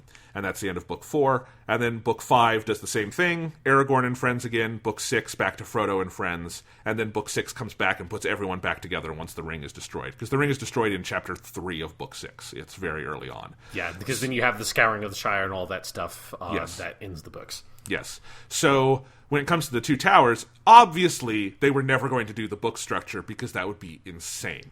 I mean, if you were gonna do that, you would have to full on do 6 movies, right? Yeah, or you just do make this like big fucking power move and just say fuck it. Like halfway through this movie, that side of the movie just stops, and you just followed Aragorn all the way through, and then you just cut to Frodo, and like 5 weeks earlier, cut to Frodo, and just go all the way to the Shelob stuff. You're like, fuck it, man. It would be I would love to see someone cut that. Someone must have cut that together. I was going to tell you, Sean, I was back in the day, I used to be on all the fan edit message boards. Like originaltrilogy.com was the one I was on, which was the site that was agitating for an official release of the Star Wars original trilogy. Still waiting. Still waiting. Disney will definitely do it. Yes. But like that's where, Harmy, the guy who cut the despecialized editions, actually, I think I remember knowing him back in the day on that forum. But anyway, people did do that. They called it the book cut or whatever, and they did all 3 Lord of the Rings in the books. And like for Fellowship, I think the only thing they had to do was move Gandalf's big flashback thing. Or no, all of the scenes with Gandalf and Saruman got moved to the big flashback when Frodo wakes up, because that's where it happens in the book. But then with Two Towers and Return of the King, they did full on split them into books 3 and 4. I would be very curious. I never watched it, but I would be very curious to see what the hell that would be like, because the movie does it pretty artfully, where you do cut between them. And obviously, what they did is the biggest thing, because we should also mention the appendices of Lord of the Rings have at the back this big timeline of all the events in the Third Age, basically. And that lays out when everything, it's Appendix B, I should say, I'm looking at it right now, and it lays out when all of the major events, basically starting from before The Hobbit, and it does some of the last stuff in the Second Age, like the last alliance of men and elves. But then it gets into the Third Age, it goes through all the events of The Hobbit, the intervening years, and then for the events of Lord of the Rings, Tolkien really clearly tells you, okay, when Frodo is meeting Gollum, what is happening with Aragorn and company, right? And the timeline lays it all out. So that's the big structuring thing that they do for Two Towers and Return of the King, is they align it by timeline. So Shelob is not happening at the time of Helm's Deep, which is one of many reasons why they do not do Shelob in this movie, right? Yeah. And Shelob happens later. So when Shelob happens in Return of the King is correct to the Tolkien timeline. They did not just pull this out of thin air. But what they also do then is, once you've arranged the timelines, and Frodo is here when Aragorn is here, then you have to figure out how you're going to cut it in the movie. And I think this movie is also very skillfully edited in that it takes the Godfather 2 rule of, if you're going to have multiple stories, you have to spend significant time with each story. You cannot cut fast. Because, and this is a whole thing where Godfather 2, which has the story of Michael Corleone in the present and young Vito Corleone in the past, and if you've ever seen Godfather 2, you know it takes long stretches of time in each time period before it cuts back. In fact, I only think there's 5 sequences with Vito in Godfather 2. So there's a lot of distance between them. They do a similar thing in Lord of the Rings: The Two Towers, where, this movie starts with the little flashback about Gandalf, but once you're with Frodo, you are with Frodo and Sam for the first 15 minutes of the movie. Then you go to Aragorn. Actually, I think you go to Merry and Pippin.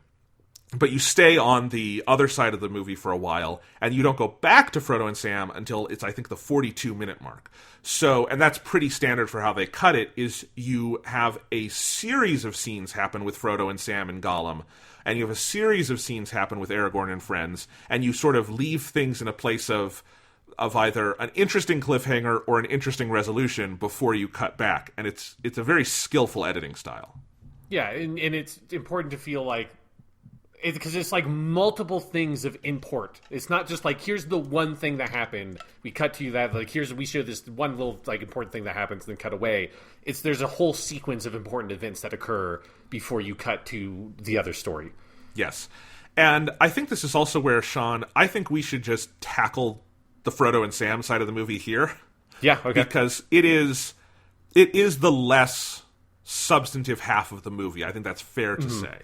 Yeah, I think that the Frodo and Sam stuff is what, to me, makes the Two Towers feel like it's the weakest of the 3. But it's something that's again, I think is kind of unavoidable. Yes. But it's a thing that I don't know if there was any way to do it better than how they've done it here. But it is still rough, because it just feels like there's not really much progress that happens in that story, and the most you get is you get this sense of Frodo being burdened and weighed down by the ring, and that's really what this side of the story communicates to the audience, but it doesn't feel substantial enough for, like, what is effectively, if you watch the extended edition, effectively a 4-hour-long movie. Like, that's the part that just feels like, there's not enough meat here for how much movie there is. And again, I don't know how you fix that problem, because that's just what the story is at some point. But it is the thing that it's sort of notably lacking for me in the movie, of that there's good material here, but there's not enough to kind of buoy that storyline for me. And I get that, but what I do think is the accomplishment here is they don't put too much of it into the movie. I think the movie is well balanced in that the Two Towers feels like it is the story of Aragorn, Gandalf, Legolas, Gimli, Merry, Pippin, and the campaign in Rohan. That is the crux of the Two Towers, and they lean on that as the crux of the movie. And when you go back to Frodo and Sam, it's checking in on these characters, and again, like as you said, there's just not a lot there in terms of, it starts with Frodo and Sam wandering, trying to get to Mordor. It ends with Frodo and Sam wandering, trying to get to Mordor, and the big change is meeting and befriending, and then eventually being betrayed by Gollum, right? Yeah. And I do think the movie does a good job of tracing Gollum's arc in this movie, because he goes on a bit of a journey. But yeah, there's just not, because Frodo and Sam do not fundamentally change their station over the course of this movie, which in the Two Towers book does happen because of the things with Shelob, but there was no world in which you could have made Shelob work in this movie, right? Yeah. Yeah, Shelob had to be Return of the King. And I remember everyone was surprised when we went to watch the Two Towers and there was no Shelob. It made sense, I think, once you saw the movie, but it's such a memorable thing from the book. But if you're not going to do that, then you basically have this journey to where. In the bonus features on the extended cut DVD, Philippa Boyens, one of the writers, talks about this a lot. And in fact, the entire closing speech with Sam and Frodo, where Sam even has the line, "By all rights, we shouldn't even be here, Mr. Frodo." They put that in as like, because right, they don't go to Osgiliath in the book. They don't go on this big detour. And there really was this question about, like, well, where are we going? And I think the breakthrough that they made in the Two Towers, and I realized this watching it last night, and I think the Frodo and Sam story does a good job of thematically underlining this through the movie, and that's what makes it valuable, especially because they don't lean on it too hard, is that this is the middle chapter. This is the middle. This is a bunch of characters in the middle of a journey that they do not know how will end, and could very easily end badly. And that's what everyone is grappling with. And instead of doing the kind of thing that a really bad middle chapter, like the Desolation of Smaug does, and try to create false climaxes and things like that, and delay actual substance coming into the plot, they really lean into that. The Two Towers is a very slow movie. It is a very thoughtful movie. It's often a very quiet movie, which is ironic for a movie best known for the Helm's Deep sequence, but up until Helm's Deep, it's often a very quiet movie. And it's very introspective among the characters. And I think what the Frodo and Sam thing does is it is these two characters plus Gollum who are on this journey that is as existential as it is physical in a lot of ways. And I think the way that mirrors and complements a lot of the doubt that characters like Aragorn and Theoden, and Éowyn, and these different characters in the film are having on opposite sides of the movie, I think that is what ties it together, and that's why I think Sam's speech lands so well at the end of this movie. I agree that when it cuts back to Frodo and Sam, that's when I do sometimes feel my interest slack a little bit in the film, but I do think the overall construction of it, especially considering you have a half of this movie with Frodo and Sam that is kind of a journey to nowhere, I'm very impressed by it, and I always have been. No, like, absolutely. Like, I do want to make it clear that when I say it's like those are the weakest elements of this movie and of like this series of movies, is like not to ever say that it's bad. It's relative. Yeah, it's all relative, and like because it, like the Frodo Sam stuff is essential to this movie. Like, you couldn't just have the Helm's Deep stuff. Like, you need to have that moment where Sam has that speech, partially because, like, ultimately the reason why everyone else is fighting is to give Frodo this chance and to get it so that the ring can move, you know, one step closer to Mordor, and that's like what everyone is really fighting for. And that's, you know, part of what Sam's speech is about. So it's like absolutely thematically it all comes together. It's just this issue of like having to sort of, I think the movie needs to find ways to fill space in the middle with Frodo, Sam, and Gollum. Sometimes it's successful, and then sometimes it's not as successful because it's like it has an impossible task, because it's like that some of that stuff in the middle is never going to feel fully essential because it's quite literally not essential, because it's something you have to manufacture that's not really in the source material. And so that stuff is relatively rough, but it is still like overall a phenomenal achievement of a movie. And again, like coming off of Game of Thrones, a series that in its entirety never did this well. And then especially when like somehow when like they get to the end and they don't even have to have this problem anymore, they still kind of have this problem still. And so coming off of that, the breath of fresh air of like, oh my God, this is like this done masterfully well and still has all the issues of having to adapt unruly material to this medium it's not meant for. This is how you do all this shit really, really well, and this movie does it really, really well. Absolutely. So there's two big things to talk about with Frodo and Sam's side of the movie, which is Gollum and the introduction of Gollum and Smeagol as two kind of separate characters living in one body, and Faramir and the use of this character in a way that is very different from the book, but I find really interesting, and I think both of these are worth talking about. Which one do you want to take first? Let's just pop the Gollum bubble now. Let's just handle that one. It's perfect. They nailed it. Andy Serkis is a genius. The people at Weta Digital are geniuses. The CGI has certainly aged on Gollum in the intervening years, and I actually think it's one place where you might have an advantage, Sean, watching the DVD, because the Blu-ray, some of Gollum like meshes less well when you have that level of clarity, but like it's still great.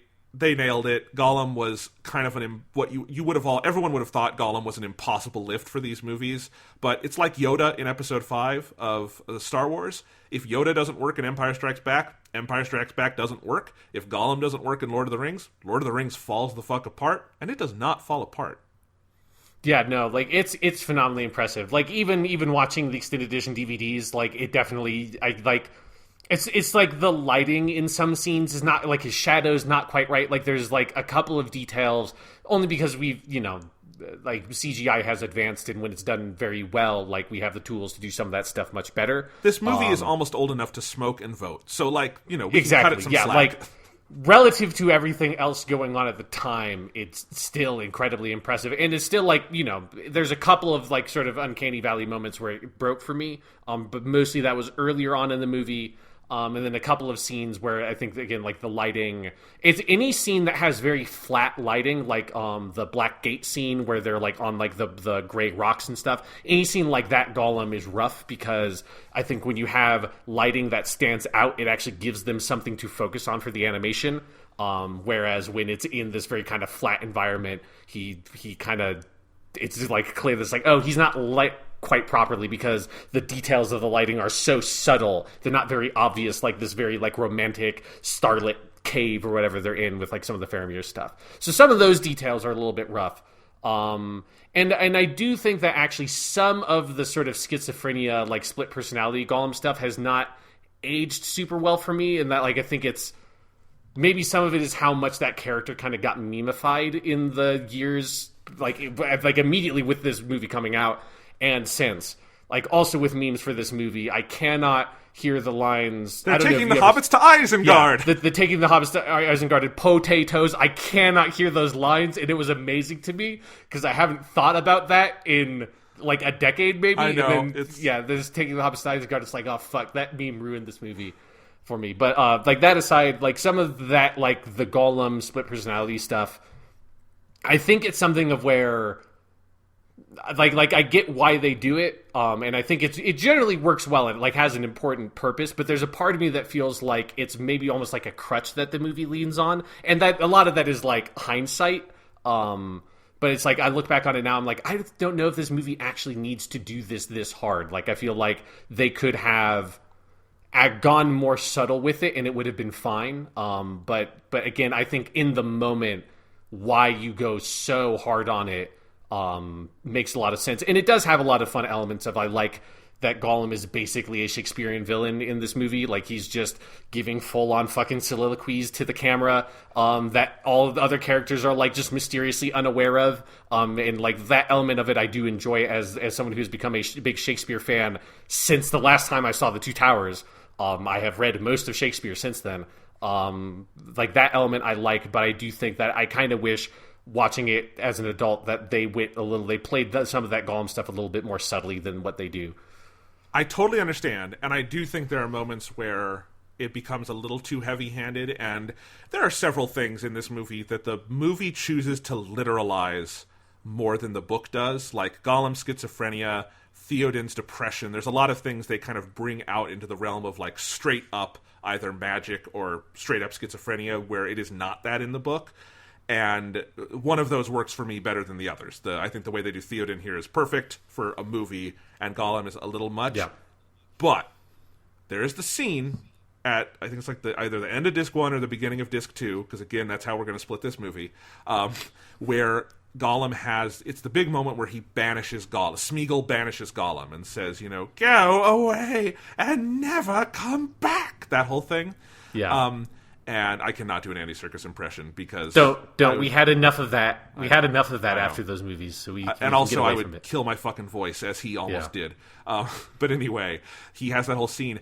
I think that is one of the most impressively directed scenes in the trilogy. I fucking love that scene.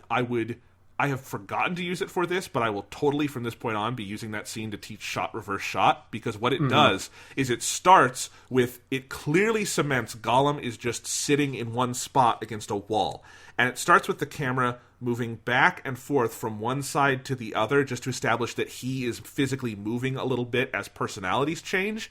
And then it stops, and it just starts cutting and plants the camera in two places and does a full shot, reverse shot with one character in one place. It's also one of the best pieces of animation on Gollum in the movie. It's some of Andy Serkis's best acting. I love that scene. And one of the great anecdotes about that scene is that Peter Jackson didn't direct it. That is a scene that Fran Walsh, his wife and one of the co-writers of these movies, who does not appear on camera. You won't see Fran Walsh on the behind the scenes. She's a private person. But she had to... I forget the exact reasoning, but it was a second unit thing. It was like pickups, and Peter Jackson couldn't be around for it. Fran Walsh was on set. She took the reins on that and came up with that idea, because that's probably not an idea a seasoned filmmaker would come up with. And it's a total stylistic break for the movie, but I've always loved that scene, and I think it's a really impressive... It's also just a great showcase of Andy Serkis's talents in that moment, and it does go full Shakespearean, and I love it. Yes, yeah, like I agree with you that it was something I noticed, because it's that subtle shift of, because I think it's really important that they do that subtle build up to it just being the shot reverse shot, and it's like they very clearly lay out the pillars of, this is what we call the Smeagol personality, this is the Gollum personality, the good, the bad, like the angel, the devil, like kind of thing, and then then eventually it just sort of boils down to, nope, like this is just shot reverse shot. And yeah, like that scene is very impressive. But again, like I do think that like it would require an overall different approach to the Gollum character. But there's a part of me that feels like I would love to see like that other approach and see how that would work. Of like where you don't try to do the split personality thing, you avoid that and like try to find more subtle ways to express that element of Gollum's sort of character. And I think they could have done it. But again, I think for a major, like one of the hallmark characters of the franchise that you have to introduce properly in this movie that is entirely CG, they have to invent like half the fucking technical stuff they need to do to even have this character exist in the movie. And, it's all the kind of like performance capture stuff well before that was ever a common thing. Like it makes 100% sense to me that they would do it that way. And if anything, it's just something about the movie that has aged. Not necessarily something about the movie that I think is bad. Absolutely. So Andy Serkis as Gollum, holy crap. Like I know, I think it's hard to even talk about because we just take it for granted, but it is a tremendous performance. It is just a big performance because it is a larger than life character, but also just it's the physicality is one thing, and it blows me the fuck away how much he pours into it, because that's all him. If you want to be entertained, look up online Andy Serkis on the set of Lord of the Rings doing all this shit. My favorite one being, you know that scene when Gollum is trying to get a fish in the river and he's like wriggling over all these fucking rocks and everything? Yeah, Andy Serkis was just in a fucking white bodysuit wriggling around in the river exactly like Gollum, because he is an insane person. But it's the voice, like that he is such a vocal acrobat to get Gollum sounding right. And I don't think any of us could have said what Gollum sounded like before we saw the movie. And yet now it's hard to imagine Gollum with any other voice at all. And it is the character from the books. It's a little more schizophrenic than the character from the books, but like down to him doing the Gollum in his throat that Tolkien loves to write about. It's incredible. It's incredible, Sean. Yeah, it is, you know, I mean, there's a reason why Andy Serkis has gone on to be, like, himself almost this weird meme of, like, people being like, no, like, he's the guy you put up for, like, eventually this kind of performance capture sort of thing needs to be understood as just acting, because that is what it is. Like, if you want to give it its own category or something, whatever, like on the Oscars, but, like, you need to understand it as a full performance, because that's what he's giving. And again, like, this is, when did this movie come out? Like 2002? Yeah. Yeah, so that's absurd to think about. Like, how thoroughly revolutionary everything about it was. Just like the technology, but also the idea and the approach in Andy Serkis as a performer being able to execute that, because he is a human playing an inhuman character, and it is effectively seamless. Like, it's you can kind of see the seams now. And in 2002, it was completely seamless. Like, and for years afterwards. Like, the last time I saw this movie, I remember thinking very clearly, like, this is still the best I've ever seen this be done. Yeah. And now I think you can kind of see some of the edges fraying a little bit on it. But this is 17 years later. You know, like, the CGI in something like The Matrix was dated in, like, 2 years after that movie came out, you know? Yeah. In a post-Planet of the Apes world, the new trilogy, like that, yeah. I feel like, because that was the next leap forward for motion capture, you know? But yeah, it's, you know, it was memeified. It has been celebrated for very obvious reasons. I don't think we need to linger on it too long, but Gollum is great. I think the movie does a good job cueing in on the arc between Frodo and Gollum, and that Frodo, his kindness to Gollum pays off, but also Gollum being so distrustful that it falls apart by the end. There's some of that I think could be a little cleaner in terms of portraying Gollum's shift back to evil and mischief near the end of the movie.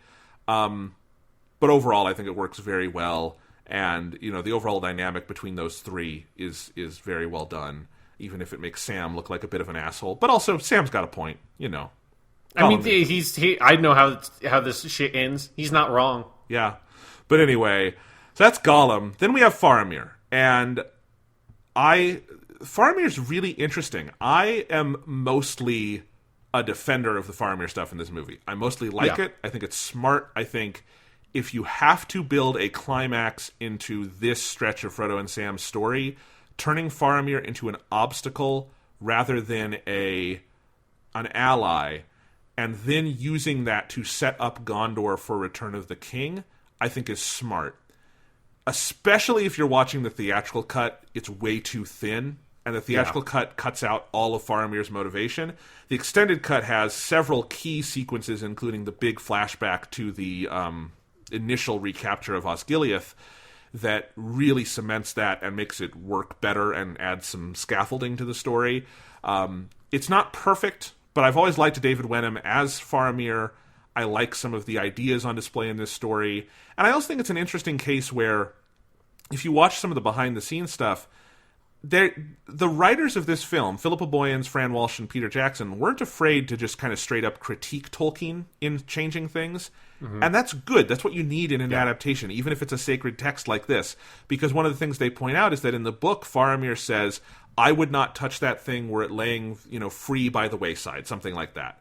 And they said the problem with that line and Faramir's attitude is it kind of robs the ring of power. If a man like Faramir can just say, no, I would never touch that ring, that's bad. And turning Faramir into someone corruptible and who has this crisis is interesting. I almost think we could spend a little more time with him in this movie and get a little more of it, but I think the overall outline of it works for me very well. Yeah, like I mostly agree with everything you just said. I think like if there's any issue with the Faramir stuff, it's kind of like same with Gollum. I think part of it is because there's not as much material for this movie to use. They end up being too heavy-handed with it. So like I don't like how violent Faramir and his Rangers are like through that whole section. It's like they're too brutal. And like I think that makes it I think it's like it's over dramatized. It's too heavy handed. Like you need.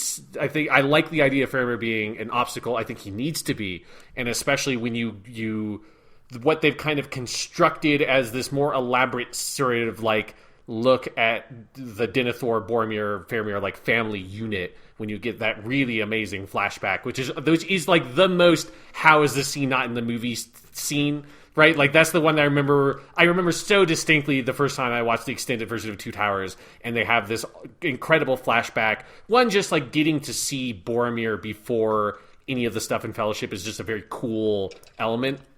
But the whole crux of that side of the story is like one, it sets up Denethor and who he is, the Steward of Gondor, Boromir's father, and I like the relationship they construct, which is that Denethor favors his firstborn son, Boromir, and doesn't really care that much for Faramir because Faramir's the secondborn. He's not the proper heir, like all that kind of stuff.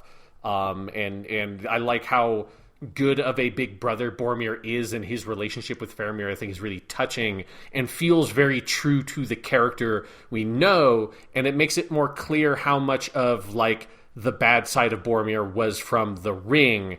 And so them pairing up that with like, oh, like some of the reason why Faramir is doing this stuff is because of the ring also.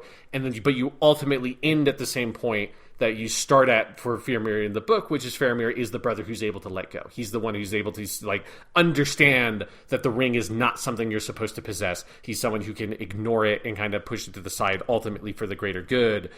But I like that they make it a small sort of character journey for him instead of it just being, this is who this guy is, which works fine for the books. Like, I don't think that is in any way an issue with how it operates in a book. For a movie, I think you run the risk of, as you pointed out and as they said, it robbing some of the power of the ring because you have to express the power of the ring so abstractly in the book that you have to show Frodo freaking out and stuff. That's the only way you can do it. You can't kind of just communicate that to the reader. Them kind of taking that whole route and crafting the side of the movie is 100% what this movie needs. It maybe just could have been done a little bit more subtly in places with not leaning on all the violence and all that kind of stuff. I agree with that totally. The point about his Rangers being too brutal, I think, is very true, and I agree with that. But yeah, overall, I think I like everything you said there. You know, the book is relatively not full of characters, but there are several characters along the way who are very resistant to the ring's powers, the first and foremost being Tom Bombadil at the beginning of the book. But the movie mostly removes those characters, and so like the temptation, you kind of have to keep it consistent, right? Like if Galadriel is going to have a freak out over being offered the ring, then Faramir is going to have a freak out, right? You kind of have to keep those things consistent. So I like all that. I like how the movie gives us a preview of Gondor, basically, for film 3, and that it also, while everything is going down in Rohan, you get a real sense of the larger campaign in Middle-earth, and so you see, and this is correct for the timeline, that the campaign in Osgiliath would be going on at this time, roughly the same, and that, okay, this is why Gondor can't come help Rohan, is because they're fucked. Like, there's really bad shit going on there. And then I do really like the scene in Osgiliath at the end. I think it's a good little, like, kind of POV war sequence, and the shot, you know, we've all made the jokes about all the different things of how it does get a little silly of all the different faces Elijah Wood has to make to express that the ring is tempting him. But the scene where he goes up the steps and he's about to put the ring on as the Nazgul is swooping over him is a phenomenal composition. Iconic. Yeah. And then Sam tackling him out of the way and Frodo having Sting at Sam's throat. Great moment. And then it allows Sam to give the speech where Samwise Gamgee becomes the MVP of Lord of the Rings. Yeah, and it is like, it's the moment that makes this movie where all the climaxes come together, and Sam is the character that needs to be the one that gets that kind of speech. Yep. Like, he's partially because he especially just has very little to do in this movie, so you got to give him a good moment, but also he has to be this voice of wisdom that also helps set up his role in the next movie where he becomes much, much more vital. Yes. But even if he has relatively little to do, I think throughout this movie you start to see Sean Astin become, and I totally believe, I think Sean Astin is the MVP of the Lord of the Rings movies. Yeah. If I had to pick one cast member, like, I would hate to live in a world without Ian McKellen as Gandalf. That would suck. But I can sooner imagine someone else playing Gandalf than I can imagine someone else playing Sam. And that's, I mean, because, Sam is the linchpin of the story. Like, without Samwise Gamgee, whether you're talking about movies or books or whatever, like, the story of Lord of the Rings does not operate. Yep. And, like, just from the first scene of the Two Towers, which in the extended cut is different. It's the scene with the elven rope and the seasonings from home. I fucking love that scene. And that's Sean Astin being awesome. And Elijah Wood as well, who we have sung the praises of in the previous episode. But I love him there. The potatoes scene is iconic for good reason, and not a day in my life when I have been confronted with a potato have I gone by without thinking of and verbally quoting that line, because it is such an amazing line delivery. It's iconic, yeah. I mean, you need to. There's a reason why it is. It is the meme. It is Boil the ultimate them, meme. mash them, put them in a stew. Put them in a stew. Yeah. Potatoes. It's so great. They're taking the Hobbits Isengard. They are. Good guard. We'll get there. That's I don't know if that or shield surfing in Helm's Deep is Orlando Bloom's best moment in this movie, but it's one of the two. All right, and then so I love him there, and then yes, all the stuff at the end. The speech is beautiful, and this is something I love overall about the Two Towers movie. Is it uses a ton of actual Tolkien dialogue to the point where a lot of this movie feels like very Shakespearean in that you're reciting literature. That speech is not Tolkien. It's Philippa Boyens wrote that, if you watch the commentaries and stuff. And she's a beautiful writer. And it's a great piece of Tolkien-esque writing that is very cinematic. And I think you take that and then you take the scene afterwards with the discussion of the stories that really matter, and do you think we'll ever be in one of those tales, Mr. Frodo? And Elijah Wood giving that beautiful response back of like, no, they're going to ask about Samwise the Brave, and a moment that of such tenderness between those characters that I realized how much society has changed in the last 17 years, from everyone making gay jokes about Frodo and Sam to me in 2019 being like, just kiss, just do it. You'll be so happy. You love each other. But it's okay. I think all of that's beautiful. And I love that last beat between Frodo and Sam so much. If I have a major criticism of this movie, I think this is the movie that takes too long to end, not Return of the King.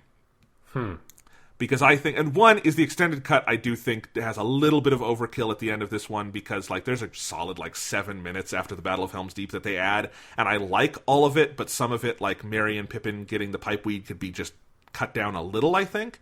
But then so Frodo and Sam have their last conversation, and then it goes to Gollum, and it's all of Gollum planning for Shelob, and I feel like that's overkill when you also had Faramir warning about this monster, and I just think it takes a little too long to get out the door when you have two major scenes at the end of the movie that are teasing Shelob, a character not in this movie, and I feel like you could have had Frodo and Sam having that conversation, a little sting with Gollum, and then go up to that great final, matte shot of Mount Doom and Mordor, and that would be fine. I do think the amount of Gollum monologuing at the end is a little much.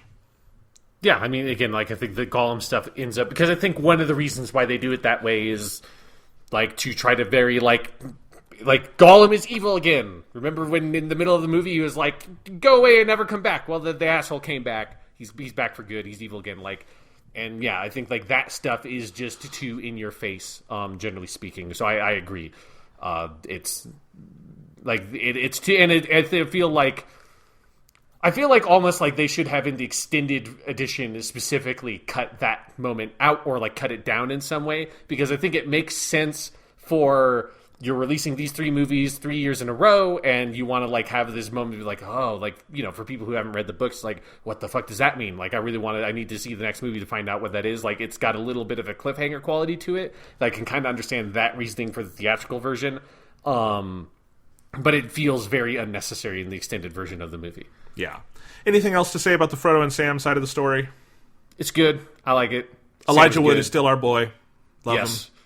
Oh. I mean, there's just a bunch of really like good little sequences and moments. Like, I always love the little bit where they're in the bog. Yes. And yeah, Frodo sees the dead soldiers from the war, from the prologue for the first movie, and then falls in. Like, all that stuff's so good. I was about to say that was a scene I remember being lukewarm on as a kid. As an adult, I was like, I fucking love this, because it's Peter Jackson going full horror for a couple of minutes. And it is so good. And that whole scene where he is descending into the bog and all the ghosts are around him. This is maybe a transition into some other parts of this movie. Having just mainlined Dark Souls 1 and 2, Hidetaka Miyazaki loves him some Peter Jackson Lord of the Rings. That is very clear. And that is totally... Frodo is about to fight a Dark Souls boss in that moment, because that's what that scene is. Yeah, he's going through the mist door. Yeah. You know, he's got, like, there's a train of, like, 20 weird skeleton monsters behind him just out of frame. He just ran past them. You didn't see it. Yes. But anyway, yeah, love that scene too. All right. But other side of the movie, we have Merry, Pippin, and Treebeard. We have Aragorn, Legolas, Gimli, and Gandalf for a time, and then everything in Rohan. And it's all so good. Yeah. This is, as you said earlier, this is, like, the linchpin of this movie. This is, like, what this movie stands on more than anything else is... Rohan, establishing the culture of Rohan, the characters of Rohan, and building up to this huge, incredible climax with Helm's Deep. Yeah, I will just spoil it now. I have no more criticisms of this movie. I will be gushing from this point forward, because I love everything in this section of the movie, unabashedly and completely. I will say I think there are a couple of scenes with Merry and Pippin from the extended edition that feel a little bit unnecessary. Like, that's the only part of this side of the movie that I feel like they do a weird, like, we didn't get to do Tom Bombadil before, so let's do, like, a little Old Man Willow bit. Oh, it's like, why is this here? But we've established this before, that I have more affection for Tom Bombadil in the book to begin with, so I love that scene, and I can't. I guess, like, I just don't, it doesn't do anything in the larger sort of, like, tapestry of this film, I guess, is, like, the reason why No, but that's why you throw it in the extended cut. Like... It's sure. a goodie. It's a goodie for all of us who missed Tom Bombadil. And if you're going to give me John Rhys Davies reciting some Tom Bombadil, I will take it, and I am fine with it. And you know, it's my bullshit, and I love it. But that's I want to be clear. It's a totally fair criticism. Yeah, but it's that moment and the moment where they're drinking the ant water and they grow a little bit bigger, which are like both of those scenes are good scenes on their own that just like do very little for the overall movie and probably could have like. I think there is time to be spent with Merry and Pippin, but I think like there could be better time spent than those two like weird kind of pseudo comic relief scenes. Like I don't know, like they just didn't feel substantive in a way that they could have been. That's fair. But yes, where else do you want to go with this? There's so much laid out before us here, as there is for all of our characters. Well, I guess actually I do because I guess this is kind of technically part of the Frodo Sam stuff, but I do want to talk about just like the very beginning of the movie. Oh yeah, very totally. Quickly, to go off of like what you're saying about the Miyazaki Dark Souls stuff, because the scene where Gandalf fights, like you could just take that and like cut together a trailer using that footage and have some like ominous narration over it that's like vague and means nothing, and that's your trailer for like Elden Rings 2 or something, or Dark Souls 4, because it's 100% that of like, here's this like old wizard man with a magic sword fighting a giant hell beast, and all of that is so cool. The moment where they are on the snowy peak and there's this ruined little tower, that ruined little tower is in every area of every Dark Souls game, down to the texture of the broken stones. That is the texture of broken stone stairways in every Dark Souls game, and the Balrog is basically just the best Dark Souls boss you never got to fight, right?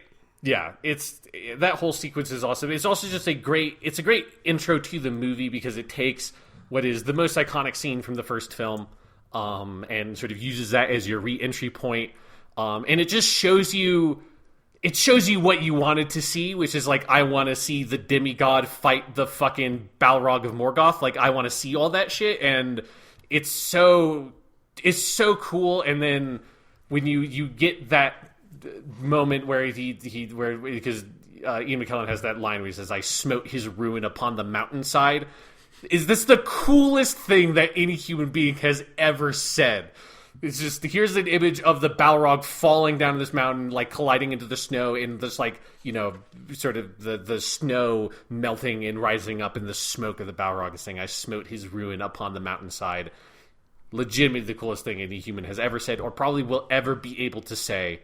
And that sequence is just fucking awesome. Yes. Okay, I've got my book out, and I'm in the appendices, because I want to go over this.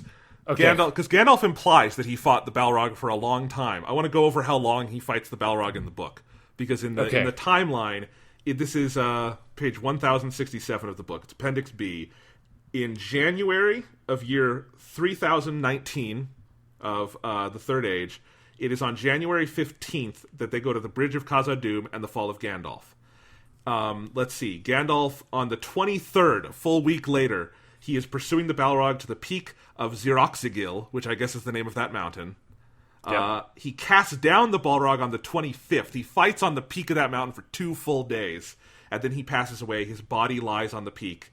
And then it is February 14th, Valentine's Day, the same day as the Mirror of Galadriel, that Gandalf returns to life and lies in a trance. So I just love that. He fights that thing for like 3 weeks, which is so fucking epic. Yeah, because it puts into perspective. He has that line both in the movie and in the books in Moria, where he says, you know, there are some evils against which my powers have not yet been tested. And it's like, they have been fucking tested. And yeah, it is that. There is.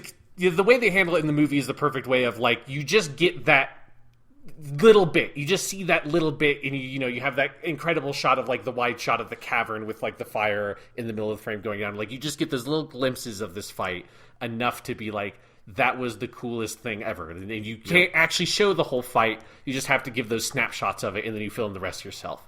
I wanted to mention that shot because there are several compositions I'm going to have to bring up in this movie, because this might be Andrew Lesnie's masterwork of cinematography. They're all beautifully shot. Two Towers might have my favorite imagery, but that shot early on, yes, where it's this big wide shot of the watery cavern, and it's extending through the widescreen frame, and then it's very dark, and then the light starts coming, and you realize that's the Balrog and Gandalf falling down through this.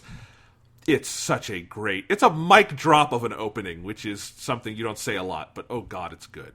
Yeah, and like the Two Towers just needs to sort of kick it off in high gear, give you that little like taste of what you want, because it is pretty slow from that point on, building up, like reintroducing us to Frodo and Sam, and introducing Gollum, and then reintroducing us to Merry and Pippin and their situation, and Aragorn and everyone else. It's a long time before the action starts kicking up again, so you have to give us that good juicy taste right at the start. Yep. Okay. Let's talk Merry and Pippin and Treebeard, because that's a fairly easy one to tackle. In the book, this is pretty interesting. It's chapter 3 of book 3 is just called Treebeard. It's one of the longest chapters in the novel. And it is pretty much the entirety of Merry and Pippin's story comes from that one chapter, because that chapter ends with the Ents going off to war, and then you do not see directly the Ents going to war in the book. You see them in the aftermath. But all of that does happen, obviously. Yeah. But that whole chapter is like the council with all the trees and everything. The movie adds some things where in the book, Treebeard and the Ents decide on their own that they will go to war, but they give, in this case, they give both Merry and Pippin some more agency in helping that happen, which I think is very, very smart, gives them things to do. But overall, this is Dominic Monaghan and Billy Boyd. They were sitting on bicycle seats strapped into a big rig of Treebeard on a green screen, and it was so hard to get them in and out of it that when the crew went off for lunch, they were left up there and like given sandwiches, which is one of my favorite production anecdotes, and sometimes the crew forgot to give them the sandwiches. And yeah, it works. It maybe shouldn't, because it is literally two characters locked into a tree for 4 hours, but I like most of that, and some of that is just that they, as much as they nailed Gollum, I also think they nailed Treebeard. Yeah, I mean, I think Gollum is a bigger technical hurdle because he's a much more humanoid character, but Treebeard is the more impressive, like, or not, impressive is not the right word to say. It's the most effective piece of CGI character work in this movie because he is inhuman. He is a tree man. And so the way he almost has a like vaguely like puppet stop motion-y quality to his movement that I love. And he's a big tree guy. So when his head moves around and stuff, it's not quite natural looking, and or not quite human looking. And that's the way it's supposed to be. And I think the reason why the movie works is because that side of the movie works is because Treebeard is so good and he's realized really well. And he's just a great character. So you realize that character well, that side of the movie is just going to work. Absolutely. And he is not fully CGI because he is the head is the main CGI element.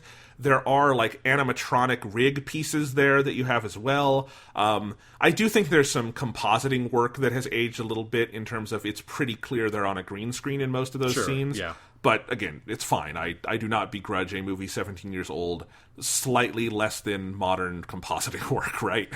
It's fine. But yes, So I know, like, there was a video making the rounds of John Rhys Davies saying some very awful things politically recently. I don't know if you saw that, No, Sean. I did not hear about that. He's gone, like, full MRA Brexiteer over in England, and it's very sad. But I do love him as an actor. And he is Gimli, obviously, and he also voices Treebeard. And he's the fucking star of this movie between those two because Gimli has so much good stuff. And then I think there are people I know who have a problem with him doing both because they find it distracting that the same voice is Treebeard and Gimli. And I say those people are crazy because I love John Rhys Davies' voice as Treebeard, and I love how far they lean into the whole he talks like an old slow tree thing. Like, I think one of the funniest moments in this movie is when they're talking about the Entwives, and he says, "We lost them," and Pippin is like, "Oh, I'm sorry. Where did they go?" And what? How did they die? And he says, "No, they did not die. We lost them, and we cannot find." And it's so prolongated, but that's what makes it so funny and kind of sweet. And Treebeard is such a Tolkien-esque character. It's one of the best realizations of a Tolkien-esque character. And it's why I love that they give him, it's not just the Old Forest scene. They give him several pieces of Tom Bombadil dialogue. I think one of the poems he has is Tom Bombadil as well. But it meshes together really well for me. There's a scene, I don't remember if it's in the theatrical cut, but it's definitely in the extended cut, where they're just walking through the forest and he gives them this whole long poem that's kind of like an ant lullaby. And I just think that's a beautiful scene. It does all this cross-cutting of all the like New Zealand trees. And yeah, I love everything with that character. And I think Merry and Pippin actually have a pretty compelling arc in this movie that really tees up some great stuff in the third movie for them. Yeah, in Treebeard, I think the quality of the thing that John Rhys Davies does with his voice that makes Treebeard work is that, one, everything is slow, but also like everything is like he takes a big inhale and then everything is delivered in this very prolonged exhale. So it's like a nobody walks through the woods anymore, and it's just everything kind of descends that way to the exhale, and so every sentence is this big long protracted like and that is so perfect because he basically, it sounds like you're putting words to the sounds of trees just sort of creaking in the wind, and that's the point of the character. That's the point of the idea that the trees are talking in the woods and all that kind of stuff. And the way they execute on that is just perfect. And it's that kind of thing where you can describe it in the book and that's fine. But when you make a movie, all of a sudden you have to try to invent what is being described. And they just do that so perfectly. Because it is one of those where Treebeard in this movie, I just have it's such a distinct feeling or memory of when I watched it in the theater being like, oh, this is this exact character. This is exactly how I imagine Treebeard is just what they have done. Which was not true for like that. For me, that was not true for Gollum. Like it was something that I had to go through the full movie before. It's like, okay, yeah, this is Gollum. Because it was a very different visual image than what I had always built up Gollum as. Whereas Treebeard is like, nope, yep, that's fucking, you just got it. That's just Treebeard. Fucking perfect. Yeah, there's an eternal debate over a lot is changed in the movies, and I think there are things J.R.R. Tolkien would approve of in the films, and I think there's things he probably would very heavily disapprove of, that should not be the barometer for whether the movies are good or bad. It's just interesting to note. I think Professor Tolkien would have loved Treebeard in this movie. I think, because that is it's just plucked right from the brain of Tolkien, put right on screen, in a way that, like, even Merry and Pippin right there, Merry and Pippin in the movie are very different from Merry and Pippin in the book. And I've never minded that. I think it totally works in the film for me. It's just interesting to note. But, like, that is, you get the Tolkien rush. It feels like the book has been shoved into the projector and is coming to life. Yeah, absolutely. All right. Okay, so now we've got Aragorn, Gimli, and Legolas, our three amigos, the three hunters, as they are called on. No, that's a title on the soundtrack. It is not a chapter in the book. But anyway, and they are pursuing the Uruk-hai, and they had to do many days of shooting where they just had the three actors running, including at a certain point. Let me see if I can remember this. So Viggo Mortensen famously broke a toe in the scene in this movie when he kicks the helmet after they think Merry and Pippin is dead, and he goes, "Argh!" And he has that guttural scream because he just broke a toe on that helmet.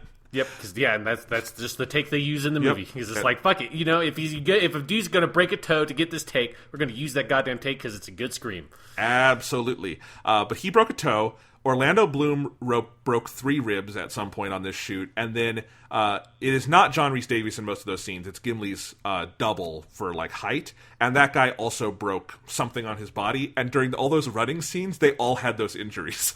And so, like it's just, you watch that and you're like, you just have to keep in mind, like, oh man, all these actors are really suffering for their art right now because they've all got something broken on their body. Which, to be fair, the characters kind of would too after everything they've been through. So. They're good friends. They're going to find those damn hobbits. But, New Zealand is very gorgeous, and it's fun to watch people in, like, really good costumes run, like, cross-country across the, like, plains of New Zealand. It's so while cool. You're, like, watching from a helicopter. It's very cool. It's very cool. This movie, like all of the original Lord of the Rings movies, makes amazing use of New Zealand locations. This one maybe more than any of them because all of Rohan is done on location, basically. Obviously, some of Helm's Deep and some of Edoras are interior studio sets, but they built Edoras in the middle of a fucking valley, and it was windy as shit, and that's why you have in Eowyn's first scene, her hair is, like, all over her eyes and everything, which I think is really cool. It's a great visual, but it was not planned. Like, you would never plan that because you would ideally control for wind, and they couldn't. So anyway, so much great location work. But yeah, we have their whole chase. Really, I think we are all itching to talk about Gandalf's return, but I do want to mention the scene where they meet Éomer, and that's a really cool scene because this was Karl Urban's debut to the world as Éomer. I love Karl Urban, and he's great in this. Yeah, he's cool. He's very cool. I just like all the Rohan. I love the design of their armor and their weaponry. I feel like they commit to the horse stuff just enough to be like, this is an important part of this culture without it running into the thing that fantasy does sometimes. Like an example from Game of Thrones is the Iron Islands. Every stupid thing in the Iron Islands has to be some fucking sea thing. And it's like, yeah, the sea can be important to this culture, but it can't be the only thing. And there's something about the Rohan stuff that they dial it in just right. It's like, horses are very important to them, but horses are not the only thing these people care about. And I like all that stuff in Rohan, and you get a lot of that through just the visual aesthetic and design of these characters of the Rohirrim writers. Yep. Karl Urban has one of my favorite line deliveries in the trilogy when he says, "Look for your friends, but do not trust a hope. It has forsaken this land." So good. I was watching the credits, and Karl Urban was unknown before this movie, and so he's on, like, the cast list. He's on, like, the very final card with, like, 3 other random actors you've never heard of, and it's like, he really rose through the ranks after this movie. And it's, it's a small part in the film, but it's a really good character, and he's great. This is also the section where they're taking the hobbits to Isengard from our friend Orlando Bloom. Guard. It's I wonder if we have younger listeners who don't know what that is. Oh, like, if you're much younger, if you're only like a couple years younger than us, it would be impossible. This is like stories of like the early 2000s internet memes, when like memes were actually memes, and it wasn't like, here's an image with like bold font text on it, which at some point that's just what the word meme became. Back in the day, there was a where you still get this, where you will have like fun, weird songs that are just remixes of dialogue from movies and stuff. And there's a very famous one that takes taking the hobbits to Isengard, guard, and all that stuff. And it's Orlando Bloom even did on the set of The Hobbit. It's probably the best thing to come out of The Hobbit, where he did it live, like he on camera. I don't know if you've seen that video. No, I will have to go look that up now. He does the song, but no, it's a good moment in the movie, but it is impossible to watch with a straight face now. Yeah, it is one of those things where it's just like it turns out when you're like 8 years old or 8 to 10 years old or whatever, and you have access to the internet, and it's just like, well, I've heard that. Must be like 500 times or something, but when I was very young. So there's a dedicated thing, like there's like a couple of brain cells somewhere in my brain that just got imprinted on at a very young age, and so it's just there, and It will always be there. You know, if we are blessed to be able to actually survive to an old age, we'll be like 80 years old, and I'll still be able to guard. Like those will be your dying words. Yes, we're taking the hobbits to Isengard. You could do worse. Yeah, you could definitely do worse. It's as far as internet memes and that kind of stuff goes, it's very pleasant. It's very normal. It's like, it made me miss the early days of the internet when everything seemed so innocent back then. Yeah. The line right before that kicks off that line is Aragorn says, Legolas, what do your elf eyes see? Mm-hmm. Every time I see it, I'm surprised because I always remember the line as, what do your elven eyes see? And he says elf eyes. And elf eyes sounds slightly racist to me. Like, what do your elf eyes see? If it's elven eyes, that's fine. But he says elf eyes. And for whatever reason, I never remember it's elf eyes. While we're talking about like lines that stick out to us for whatever reason from this section of the movie, I also always really love the moment in the line where it's dawn, and then Legolas looks and says, "A red sun rises, blood has been spilt this night." And that's another one of those, like, whenever I see, like, it's like if I'm up early in the morning, which I was a lot very recently, and you see the dawn, and it's like, oh hey, a red sun rises, blood has been spilt this night. That's great. All right. Orlando Bloom is a very good utility player in these movies, because he will do a great job with the one or two lines you have him like come in for every 20 minutes of the movie, and he will hit the homer and then go back to the background, and he's great. Yeah, he doesn't have a lot of like sort of major material, which is true of the books as well, for Legolas and Gimli. But when you give him something, he does it well. Absolutely. Okay, so moving on, the return of Gandalf in the Forest of Fanghorn. No. I forgot. I thought we had already talked about it. It's before they go to the Forest of Fanghorn, where they go to look for... I was trying to build to this. They're looking for Merry and Pippin. I love the scene where Aragorn tracks Merry and Pippin's movements, and they've set it all up in the edit where they left us off with Merry and Pippin and we didn't know what happened to them. And so they're cutting back and forth between Aragorn tracking through the foliage and everything, all the tracks on the ground, and what is actually happening to Merry and Pippin the night before. That is such an awesome sequence in so many ways. I love it. Yeah, like that sequence is really great. It's also because that's a little bit earlier within like all the setup to that material with Merry and Pippin as well. That's a great scene. And again, lines from this movie that I will never forget is, "Looks like meat's back on the menu, boys." I know. Which is, like, it just turns out the dialogue in this movie is really fucking good. And it's like, it's both good in like the, Sam's speech is so poetic and beautiful. And then you just have these like incredible just one-liners, and "looks like meat's back on the menu, boys" is a classic all-time fucking movie moment for me. I love the Uruk-hai in this movie and all the orcs that are with them in that whole scene. Like, there's so much personality, and they're just so awful and evil. But I love the makeup on them. They're so like gross and physical and tangible. It's good stuff. And yes, "looks like meat's back on the menu, boys" is another line I say all the time. Mm-hmm.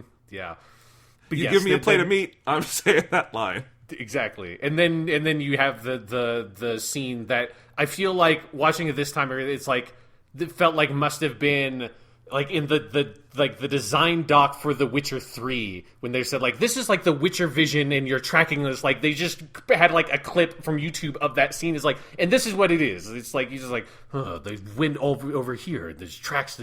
Oh, they waited for a second. It's like this is like half of our quest. We just want to do this because this is very, very cool thing to do. Yes, which leads me to, this is why I have said for years, the Lord of the Rings game I want is a Witcher 3 style game just called Strider, and it is about Aragorn's years as a ranger, and he's like Geralt from The Witcher, but maybe a little more noble, and it's him wandering Middle Earth, and you would have a quest line near the end where he goes to find Gollum for Gandalf, because that's what he does in the books, and it would be fucking great, and it's never going to happen, but I can dream. Yeah, but yeah, that tracking scene and all that, it's just... I think it was a moment where I was like, because I hadn't just thought about that scene specifically in a long time, and then I saw that like, oh yeah, no, that is 100% the feeling I was chasing in The Witcher was I just wanted to do this scene. It was like, yes. Fucking this scene is awesome. Yeah, Witcher 3, Skyrim, Dark Souls, a lot of things influenced by the Two Towers. Yeah, absolutely. The trilogy in general, obviously. But yes, okay, so Gandalf returning as Gandalf the White. This is interesting because the movie has to handle this a little. The books lead you on a lot longer about who the White Wizard is because they can do that. They don't have to literally show you Ian McKellen's face. I do like that they maintain as much of it as possible, though, because it is such a strange, memorable idea from the book that Gandalf comes back as Saruman as he should have been, and kind of tricks everyone for a couple of days. You were making a joke on the last podcast, the last Lord of the Rings podcast, about how it would be like if Jesus came back to life and pretended to be the devil for a couple of days and just fucked with his followers. That's what Gandalf does, and it's so true. But also the scene where he comes back to them now at the turn of the tide is a phenomenal fucking scene.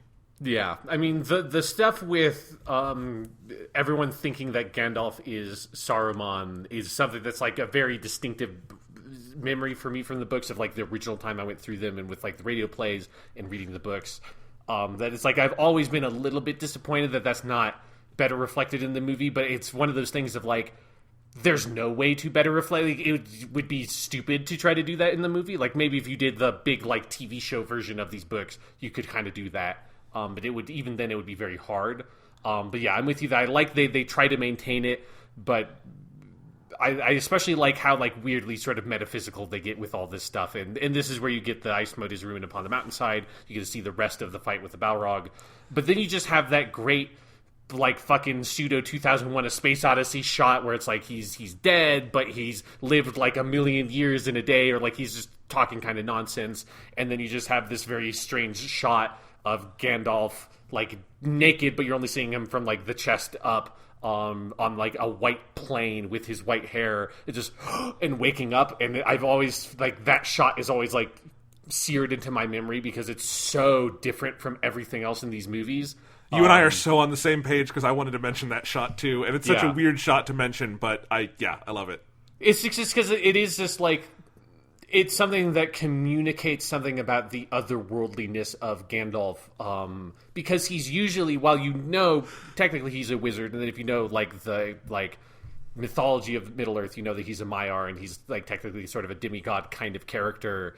He is so down to earth and earthly for so much when he's Gandalf the Grey, that getting that little bit of insight into the sort of larger kind of like spiritual, like metaphysical quality of the Middle Earth world is cool. And I like just like the very abstract ways they kind of represent it, which is with these images that are so different from anything else you see. Like there are no other shots in any of these movies that look like that shot of Gandalf waking up.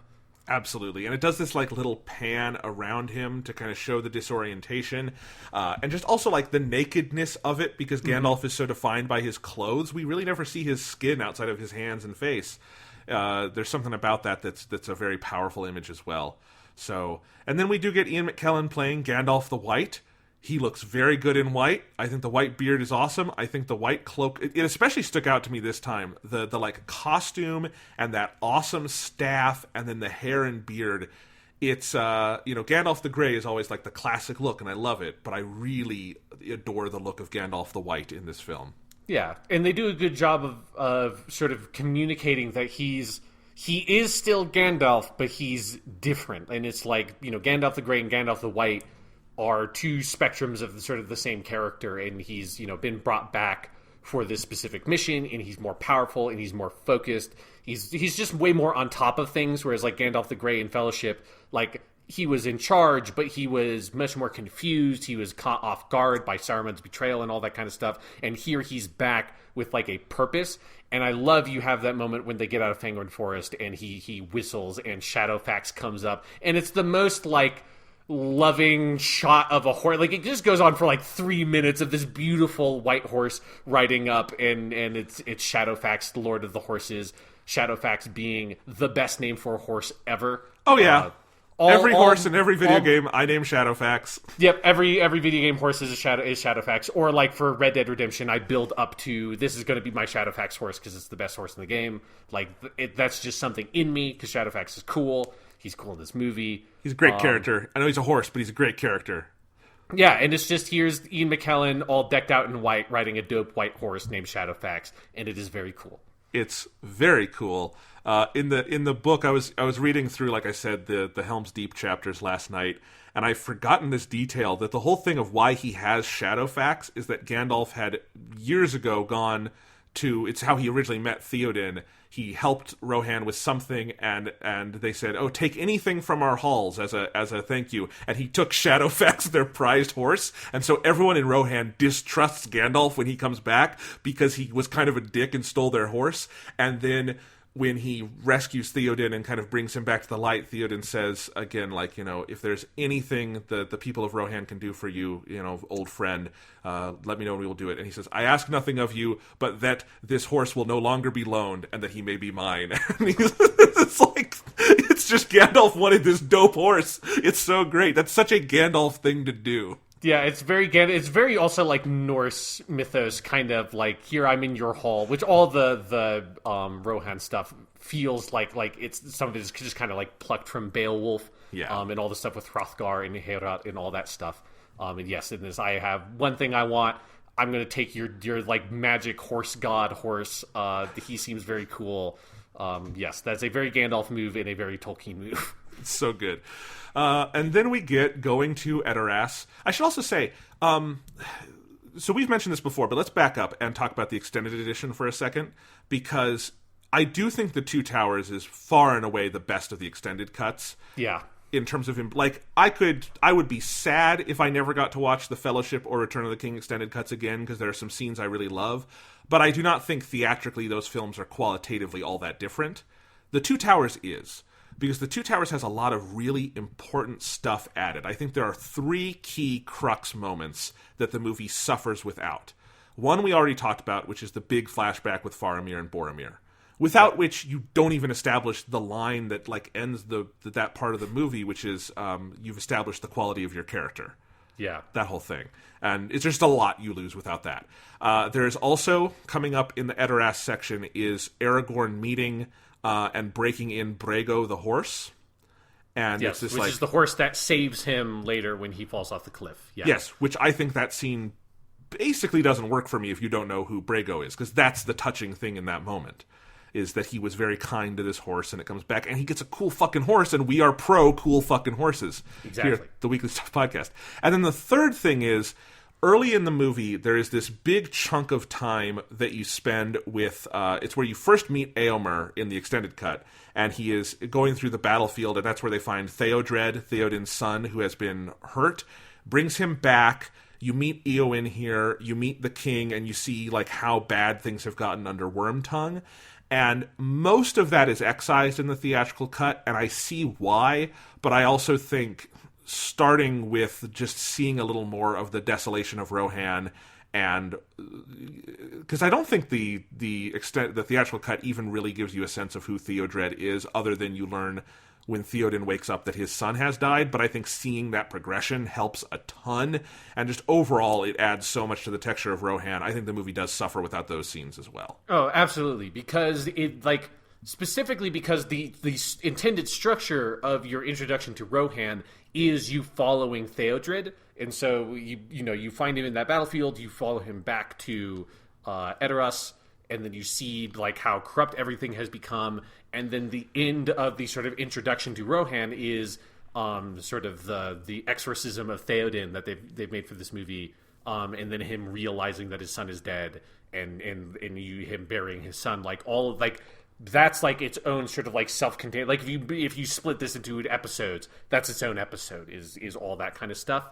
And yeah, absolutely. If you don't have that, you don't have the sort of centering on Rohan that this movie needs to kind of stand on its own, and it feels too much of a like normal continuation of the last movie. But having so much time just with the Rohan characters, completely separate from any characters we knew from the previous movie, helps establish this as like this is the focal point for this whole film. We are learning about these characters that exist about this movie, like for this movie, for these sequences. So yeah, I agree that losing that means that a lot of the movie loses its focus. I agree, and then the movie doesn't need it, but to me it needs it. They build out a bunch of Theodred's funeral. And they have Éowyn does not sing in the theatrical cut. I love that moment. Yeah, how could you cut that, right? And then I think some of Theoden's speech about parents outliving their children is in the theatrical cut, but I don't think you get the whole moment about all the flowers on the tombs of his forefathers, which is great. In the book, where that comes in is when they're writing in, Aragorn notes this patch of flowers, and it's how they date how long the family of Theoden has been in power, is how many basically tombs there are, and that these flowers have blossomed 500 times, which means they've been here 500 years, which is also part of why it's so sad. That's why, and like if you know the book, that little connection of him looking at the flowers, he's thinking about the end of his family line, Yeah. So I like all of that a ton. But we need to talk about the exorcism of Theoden, because the stretch from their arrival at Edoras, which begins with an amazing scene where you have Éowyn come out, there's all that wind in her hair, the flag gets ripped away, flies through and lands at Aragorn's feet, and that's how we know Aragorn and company are here now. From that moment, basically to the end of the funeral and that discussion between Theoden and Gandalf, might be my favorite stretch of this movie. As much as I love Helm's Deep, it is so ludicrously good. Absolutely. And a big part of it is that sense of like, we've sat with these characters, seen these problems, and then now the heroes get to write in to solve them. And it is like, here's this little like Zatoichi or something, here's this like the wandering heroes coming in to save the day, and from this like village suffering from some sort of specific issue. And the way that that's all structured is so perfect. And yes, like that shot of following the banner, falling at Aragorn's feet, and him like looking over at it with like this kind of quizzical look, and it's the symbolism of the horse, sort of the icon of Rohan falling into the ground and all of that. It just there's such a sense of like palpable drama building up to that moment. Then you have like the great moment of them having to check their weapons at the door, and Gandalf tricks the guys like, "Oh, you wouldn't take a staff from an old man or an old man's walking stick, would you?" And he kind of winks at Aragorn, and all that's so good. That's where you get to see this like Gandalf the White. He's a little bit different. He's still Gandalf. He's still an asshole. And it's good. Like you need that little twinkle, that little wink at Aragorn, and Aragorn gives a little smile, and you know that he's about to fuck some shit up with that staff.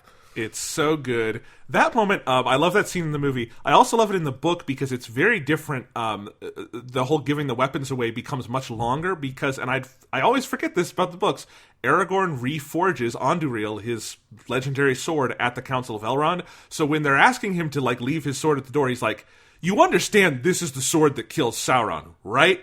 Like, I am the king of Gondor. I am not parting with this fucking sword."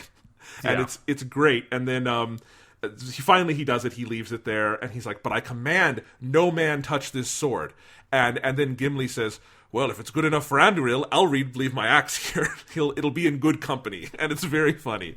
But I love all of that. But yes, Gandalf going into the hall and Wormtongue freaking out, and then Aragorn, Gimli, and Legolas just having to bare knuckle fight everyone in the hall, and as Gandalf is walking up to exorcise Theoden, and basically having this confrontation with Saruman that ends up totally differently, because this time Saruman gets knocked on his ass over in Orthanc instead of Gandalf. It is the most badass thing Ian McKellen has ever done on film. And I'm including that really cool scene where he escapes from prison in X2. That's pretty good. This is better. This is so good. It's very good. It is like, it's a much more sort of over the top kind of dramatized version of what happens in the books because if I remember correctly, Theoden's not like literally possessed by Saruman, right? He's like being manipulated by Grima Wormtongue. He's being manipulated by Wormtongue, and he's in a deep depression, basically. And what Gandalf does is he, like, floods light into the room and welcomes him out into the world. And you do have that same line of, like, breathe the air again, old friend.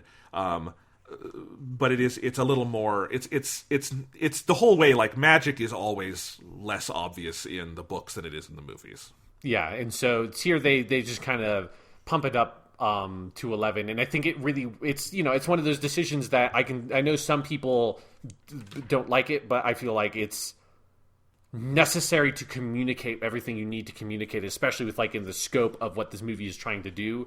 It gives such a strong bit of visual shorthand to show this like very withered character, and then Gandalf kind of curing him of this, and he just like kind of magically transforms into the Theoden we know and love. And yeah, it's a very powerful moment that I think also helps establish very definitively who Gandalf the White is and like what makes him different from the Gandalf we used to know. And yeah, it's just a very cool scene that I think it was a very strong choice in their adaptation to craft this scene this way. Yes. I want to back up. The most badass thing Ian McKellen has ever done on film is "You Shall Not Pass," but I feel like that's so taken for granted. Just like that's over here. Sure. If you take that's like the peak over there. This is next. But anyway, well, I mean the "You Shall Not Pass" is the most badass thing anybody has ever done on film. Yes. So yeah, you have to kind of put that one to the side. Exactly. 3 major new characters to talk about here, because we have Bernard Hill as Theoden, we have Miranda Otto as Éowyn, and we have the great Brad Dourif as Grima Wormtongue. And just again, like, they cast these movies perfectly down to the smallest part, and I love all 3 of these characters. I've always been very fond of Bernard Hill's performance. Theoden in the movies is one of my favorite characters. Yeah, he's really good. He has the right quality to him of where he's the guy in charge, he's the king, he feels very regal and powerful. But, you need to, oftentimes, whoever's in charge has to be kind of a dick. Theoden is kind of a dick, but the trick is always, we actually talked about this with Gundam in Captain Bright for Gundam. It's the trick of, he has to be a dick, but he's a dick because he's in charge, not because he's actually a bad person. And, like, it's a very tricky thing to communicate, and it's often very exasperating when it's communicated poorly. Here, it's always very clear that Theoden is doing what he needs to do to try to keep his people safe, and that's his number one priority. And he doesn't really, like, he's happy to have the help of Gandalf and everyone, but Gandalf's mission is not Theoden's mission. And I think he's very good at keeping all of that, kind of like the spheres of responsibility for the characters, very clear, and that Theoden's got his priorities, and he's going to work towards those priorities. And that's not, the thing that you as the viewer want. You want him to be, like, sort of in with Gandalf's group all the way, but you always understand why he's doing what he's doing. Absolutely. And we'll talk about some of my favorite moments with him later when we get to Helm's Deep. But he's great. Miranda Otto as Éowyn. I always forget which Éowyn things are in this movie and which are in Return of the King. Most of her stuff is in Return of the King. So we'll talk about her more next time. She is really good as Éowyn, though, and I think there are some scenes, particularly early in the movie, between like her and Wormtongue and then her and Theoden, that are really beautiful. And they're setting up the whole kind of it's not a love triangle really because Arwen's not here, but like the unrequited romance between her and Aragorn, which, if you think that sounds like an invention of the movie, that is in the book. Yep. There's a lot of things in this movie that you might think they invented, like that, or Gimli and Legolas having their contest to see who can kill more orcs. Totally in the book. All the stuff with Éowyn in Return of the King, everyone thought the movie made up. Totally in the book, and really cool in the book. But anyway, she is very good. I just feel like we'll probably talk about her more next time. Yeah, no, at 100%. She's very good, and I think they do a good job of setting up Éowyn for, because, yeah, like you said, like, her big moments are her fighting the Witch King of Angmar and all that in the next movie, but they plant all the seeds really well of her wanting to have more of a role, her wanting to be more given more responsibility and being allowed to fight, and nobody lets her in this movie. So in the next movie, she's like, oh, fuck that shit. Like, I'll just do it. Like, I don't care if you want to let me or not. Yes, really good stuff coming.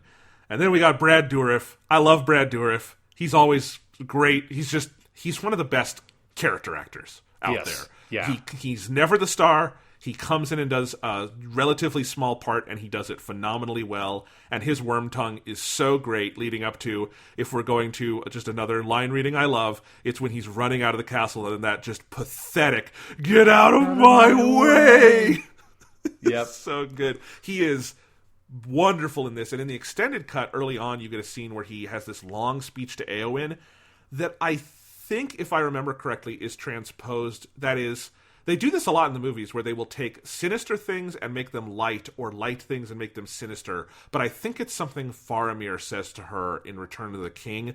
But they make it a dark Grima Wormtongue speech in this movie. But it is still Tolkien he is reciting. And he gets to do a big Tolkien speech to Éowyn, and I love it. He's so good. Yeah, exactly. Like, Grima Wormtongue is not a big character in the scope of Lord of the Rings, but he's a very important character, especially for this movie. And yeah, Brad Dourif is a exact right actor.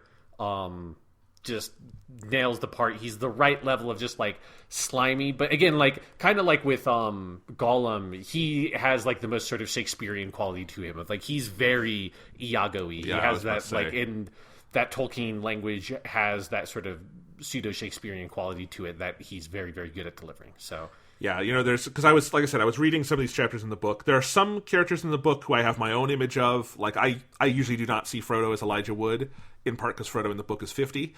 Yeah, he's a weird middle-aged old man. Yes. When I see Wormtongue written on the page, that's always Brad Dourif. You know, that's the same with Theoden is always Bernard Hill.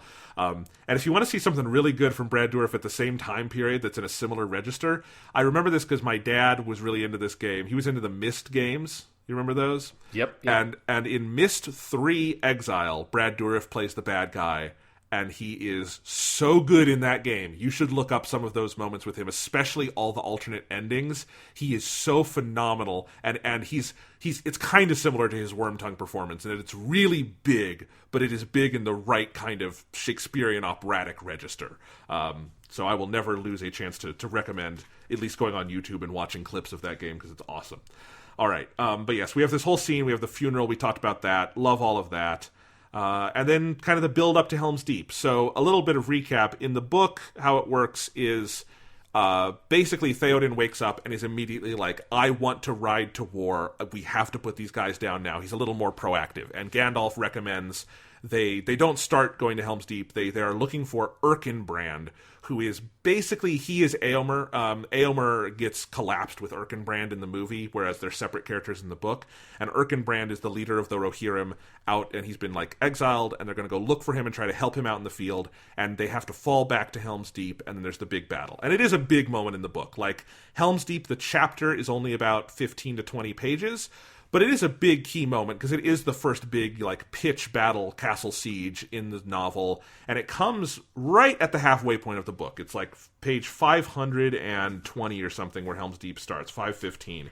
And I think it's a very memorable moment in the book because it is one of the more just straight up exciting, like propulsive chapters in the novel. But it is greatly expanded in the movie, including they change a lot of things where, like, in the book, they just leave everyone at Edoras, all the civilians, and Éowyn is left in charge of them. But in the book, everybody goes to Helm's Deep, and they bring all the civilians with them. And then there's the whole going on the road thing, and there's the Warg attack, which is transposed from Fellowship of the Ring. There's a Warg attack on the Fellowship in before they go to Caradaras in the book that they move here, and it's a Warg attack on the Rohan people. And then they add the fake-out Aragorn death, and then we do the whole Helm's Deep battle at the end. So it is different in a lot of ways. I think it's very true in spirit, and it does build up to probably the greatest, you know, this kind of battle in the history of like Western cinema. So we'll get to all of that. But what are your thoughts on this stretch of the movie before we get to the actual battle, like this middle thing they kind of add that's not in the book? I really like it a lot, and this is another section where they add in a lot of good little character beats in the extended edition that were not in the theatrical edition. Like, one moment I always adore is Éowyn talking to Aragorn and her being like, "Oh, my dad said that you like fought with our grandfather, but that can't be true, like that would mean you're like 60, 70, like what is it, like 84 or something? He says he's 87. 87, and I love that little bit because you're like, oh right, yes, he's still human, but he's a Dunedain, so he's like, he's a little bit extra human. He's got extra long life, and it gives you that. I think it does add a lot to the character of Aragorn when you contextualize it that way. And I think it's easier in the books to keep that like version of the character in your head. I think it's much harder in the movies because Viggo Mortensen looks like Viggo Mortensen. And so just like Eowyn is surprised, you're very surprised. Like every time I watch the movie, I'm always kind of surprised by that scene, even though I know that he's technically very old, because you just don't think of it that way. But I love all those little tiny character beats along like the caravan, little moments. Like you have a lot of great moments with Gimli and Eowyn, and just kind of building up those relationships, and kind of bringing the Rohirrim and the our main characters together. There's so much little tiny stuff in there that I understand why a lot of it got cut for the theatrical version, but it's so important to help you pace out the movie and help pace out sort of the character relationships in this film. Yeah, especially in the extended cut. Up until the wargs show up, this is a pretty slow, languid stretch of the film. And I love that. I love, like, the way they use Arwen in this movie, I actually really like. I like the long sequence where Aragorn has a dream that is a flashback, then we go to her in the actual present day talking to Elrond, and the whole thing about her considering a life where she's immortal and he is mortal, and he will die, and she will have to live with that forever, and then Elrond's whole conversation with Galadriel. The movie, and that, all of that is in the theatrical cut. None of that was added. And it's really interesting to me, because Arwen, Liv Tyler, was originally when they shot in principal photography the Two Towers, the plan, and they shot, this footage exists. We've never seen it, but it exists on a hard drive somewhere. They shot Helm's Deep, where when the elves come to Helm's Deep to help Rohan, Arwen would be leading the company, and they would do this like warrior princess thing with Arwen, which was a bad idea for a lot of reasons, not least of which one of the major themes of this movie and Return of the King is Eowyn not being allowed to fight because she's a woman, which would have been a certain inconsistency had they done that. So when they did reshoots, they reshot it and they added the character of Halmir, is this something like that? I don't remember, yeah. But he's the head of these elves. We saw him. He's Galadriel's husband, I think, in Fellowship. No, he's in there somewhere, though. He is in Fellowship. Like, yeah, because I want to say that he's like the lieutenant that meets them at Lothlorien. I don't remember. That's right, yeah. Yeah, we definitely saw the character before in Fellowship. Yeah, he's one of the Lothlorien woodland elves, because it's Elrond and Galadriel's people who come to do this like recreation of the Last Alliance. But they replaced her with him, otherwise the elf stuff is the same. And then they created this new stuff with Arwen for this like interlude in the middle of the movie with Aragorn's dream and her talking to Elrond and all of that. And I actually think, and some of it was like cut scenes from Fellowship, and I think they moved up a scene from Return of the King. I really like it, though. I like that interlude a lot. I love the music in it. The track is called Evenstar. It's one of the best Howard Shore compositions. And I think it is, again, this stretch of the movie is pretty introspective. And I think the tone of it is just fairly unique within the trilogy. And I really like it a lot. Yeah, I particularly like the sequence where Elrond's sort of narrating that for her, like the passage of time, because she's immortal and Aragorn is mortal. That, you know, you have that shot of him dead and like on this sort of plaque, and then over time it becomes a statue, and there's that slow zoom out where the city that we'll eventually know as Gondor is kind of in ruins because so much time has passed, and it's this statue kind of covered in moss, and then she's there kind of veiled in black on the right and is revealed as the frame pulls out. Like, that's a really beautiful shot and sequence, and the music and the narration and everything really drives that message home. And it's especially important because you need to have some connective material that bridges this to their material in Return of the King. And so helping keep that alive, and giving you some more kind of character depth to Aragorn, and then reminding you of Arwen so that her stuff in the next movie feels more relevant, like all that's really important, and I think is really well done. Absolutely. Then we get the big warg attack, and this has always been a controversial change among fans. is that you add in this action sequence where the wargs attack the party as they're headed to Helm's Deep, and then we do the Aragorn death fake out. I'm curious what your thoughts are on both of these things. I think they're both necessary for the movie. Like, if you don't have them, you have just a hugely long stretch of the movie where no real action happens, because nothing's happening in the Frodo Sam part, nothing's happening in the Merry Pippin part, and can't happen until Helm's Deep, because you need to wait till that to have the Ents attack. So you need to have some beat there. And I think, I understand why some people maybe don't like it, but I think it's needed for the pacing of the movie. Because if you didn't have that, this is a long, especially the extended edition, this is a long fucking movie. You need some action happening before you hit Helm's Deep. And it leads to one of my favorite shots in all of these movies, which is Aragorn coming in dripping wet, pushing open the gates in Helm's Deep, and him walking in, and it's the sexiest Viggo Mortensen has ever been, which is fucking saying something, but it's 100% true, right? I agree. You and I have all the same favorite shots in this movie, because, yes, that's a great shot.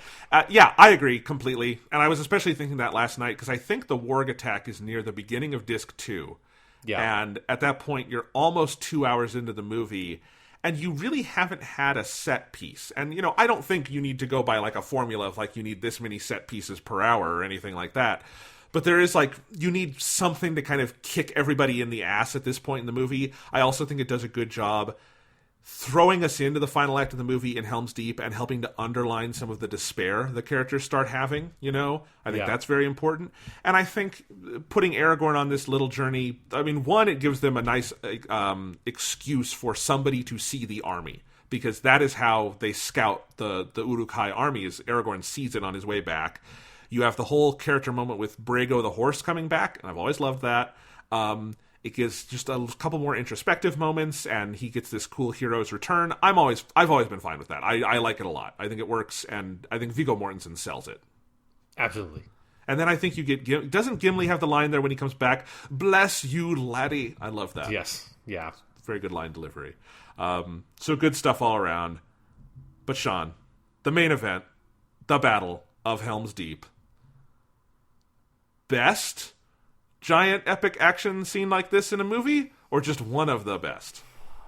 It's easily one of the best. I'm trying it's better than anything in Game of Thrones.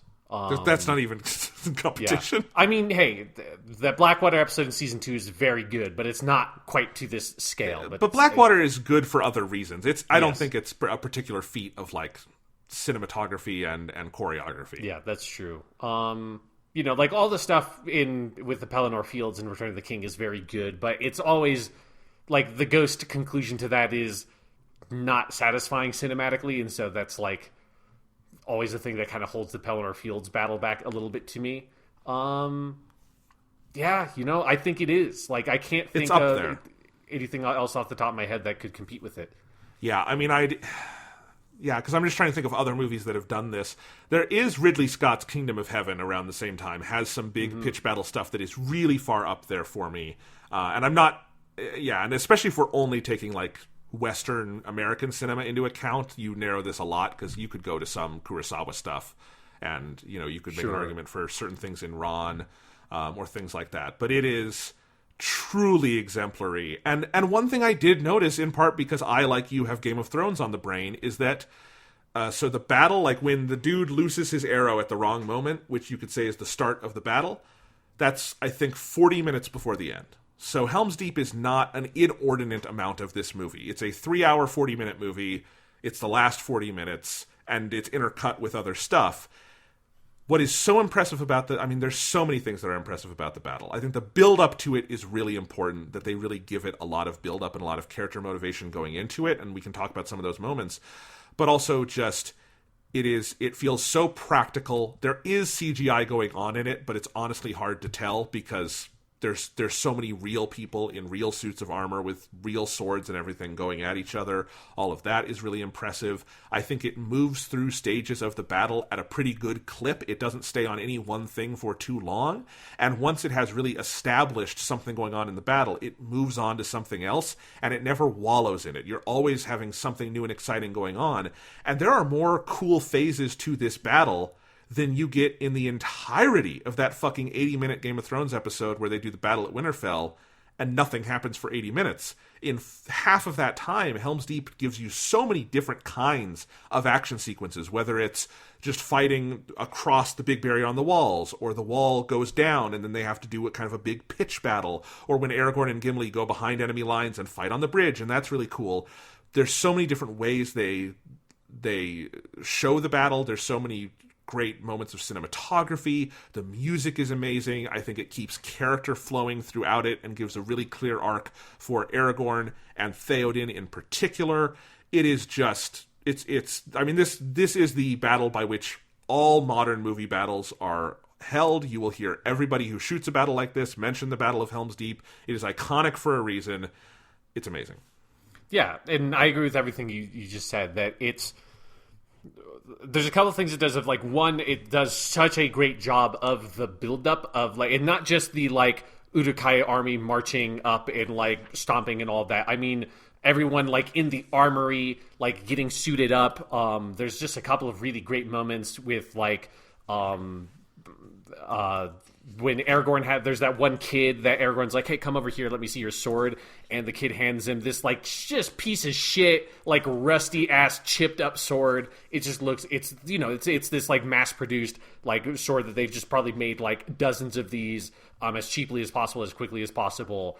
And Aragorn talks to him. This is like, it's a good sword. Like, don't give up hope. Like all that kind of stuff. Can I say something about that scene? Yeah. One, I really love it. There's also a great little Easter egg in there where I forget what the kid's name is, but he says he's the son of Hama. And Hama in the books is the guy who takes their weapons at the door at the Golden Hall. And then he stays throughout the whole Helm's Deep chapter. He's one of like Theoden's main men. So I like that like Hama's son is this character in the movie. It's just a nice little touch. Yeah. So those moments are good. You have the moment where Aragorn and Legolas have that little kind of argument in Elvish in the armory, which I remember that scene. This is a stupid reason to remember this scene. I remember that scene because that's one of the scenes that they recreate in the original Xbox game, Lord of the Rings: The Third Age, where you play as a party of adventurers conspicuously similar to the Fellowship, but it's not the Fellowship. That is always like 2 steps behind the Fellowship. So when you're in like Moria, it's like, look over there, there's Gandalf and Aragorn on the other side of this bridge. Like, oh no, we can't quite catch up to them. And then they use a couple of scenes where they just pull dialogue from the movies. That's one of those scenes, and it just always sticks out to me. Is like, oh right, where's Benathor? Is Benathor here? Hey, he's got to be somewhere because he was here in that video game. So yeah, there's just a weird, goofy memory for me.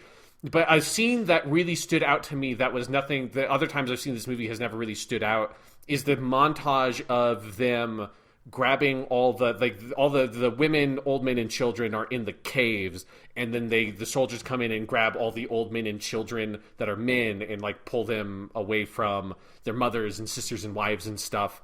To go give them swords and suit them up.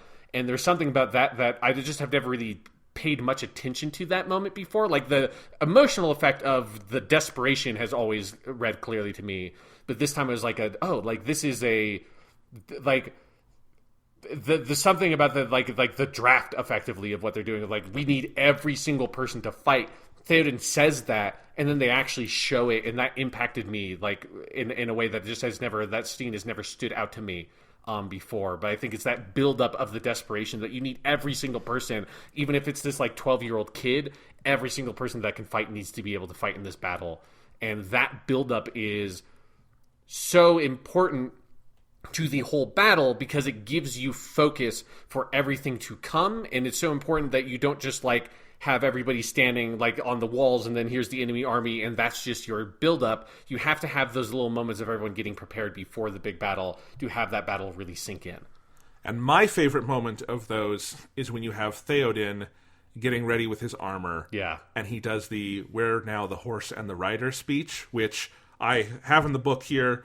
In the book, it is Aragorn delivers it as they are coming up to Edoras, and he's saying this is a song that was written about the people of Rohan. Here it is in the common speech. It's an excerpt of this in the movie, but it's such a great piece of writing, and I'm going to read some Tolkien poetry on every episode of this. God damn it. So here we go. Where now the horse and the rider? Where is the horn that was blowing? Where is the helm and the hauberk, and the bright hair flowing? Where is the hand on the harp string, and the red fire glowing? Where is the spring and the harvest, and the tall corn growing? They have passed like rain on the mountain, like a wind in the meadow. The days have gone down in the west behind the hills into shadow. Who shall gather the smoke of the dead, wood burning, or behold the flowing years from the sea returning? It's really good stuff. And Bernard Hill does a phenomenal job with it. One of many examples of just doing Tolkien in the movie. And it's a great little montage with the armor. And I love all that. Yep. So you have all that build up, then you have the battle proper. Well, you have the elves, we should mention, because not in the book, but we have the elves come in that Elrond sent. And I've always really liked that, the whole idea of, like, we're going to honor the last alliance between men and elves. And I think that's really cool. Yes, it's a good moment, because then also, again, that helps build focus for the battle, because the elves' armor stands out so clearly among the Rohirrim. So when you have, like, Aragorn is effectively commanding the elven archers, like, that helps you separate out the geography of what's going on with the different characters. And that's, like, we've talked about this element all the time for, like, when we've talked about movies like Seven Samurai and stuff. Of one of the most important things, if you have a huge battle scene like this, is really clearly establishing the geography of where everything is taking place, why things are important. And so, like, they have that good moment way earlier in the movie where Saruman is building the bomb, and, Grima Wormtongue's talking about the one, like, sort of weakness in the wall, which is this sort of vent or whatever, or drain for the water. And so all that, you get, like, clear focal points with all of that stuff. But then also you have the focal points of all of your different main characters. So you have Éowyn is your focal point in the caves. You have Aragorn, Legolas, and Gimli, who all separate and come together at different phases of the battle. And then, of course, you have Theoden, King, up in the keep, commanding everything. And all those focal points are so important, and that's why you need all those little character moments on the ride up, because even if you have Fellowship of the Ring to buy into these characters, you need to do the work in this movie itself to have us buy into all these people, have us buy into Aragorn, buy into Gimli, buy into Legolas, buy into Theoden, and buy into Éowyn, because they serve as your focal points. And as a really good example of a movie doing this poorly recently is Rogue One, which was a movie that just, like, abandoned any notion of, like, let's have our significant characters involved in the major battle, but let's just have cool battle scenes. And those cool battle scenes mean nothing if you have nothing to focus your attention. And that's something that the Helm's Deep battle does so perfectly, is every time something happens, what it's happening, who it is happening to, and why it's important.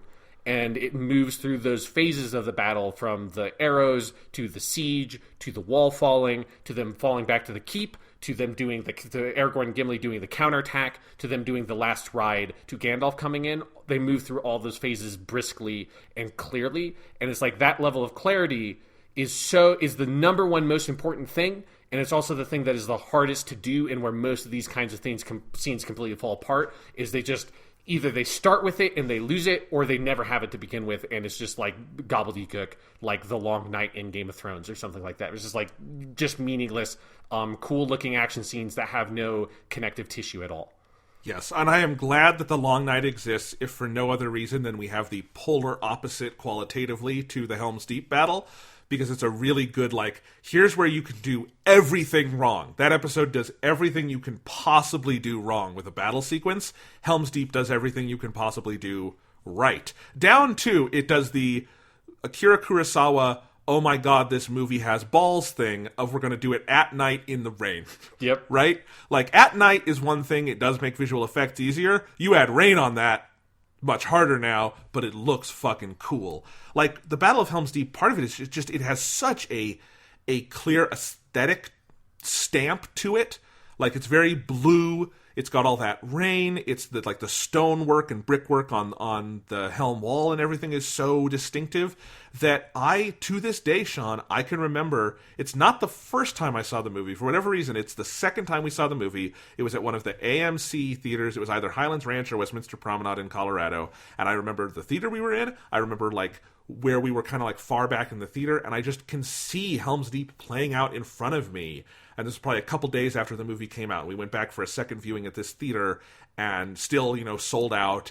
And just that scene is so transfixing. It's like burned into my retinas seeing this for this is the second time, but still, it's such a powerful movie sequence. You knew you were watching a masterpiece unfold before your eyes. Absolutely. Like, one of the things, talking about, like, the visual aesthetic and it having such a clear stamp that I really love about this sequence as well is the design of the Urukai. Like, we talked about it a little bit at the end of the Fellowship because it's similar, but here you still have the big fuck-off crazy swords that have, like, the hard 90-degree angle at the end with the big spike, and those are still super cool.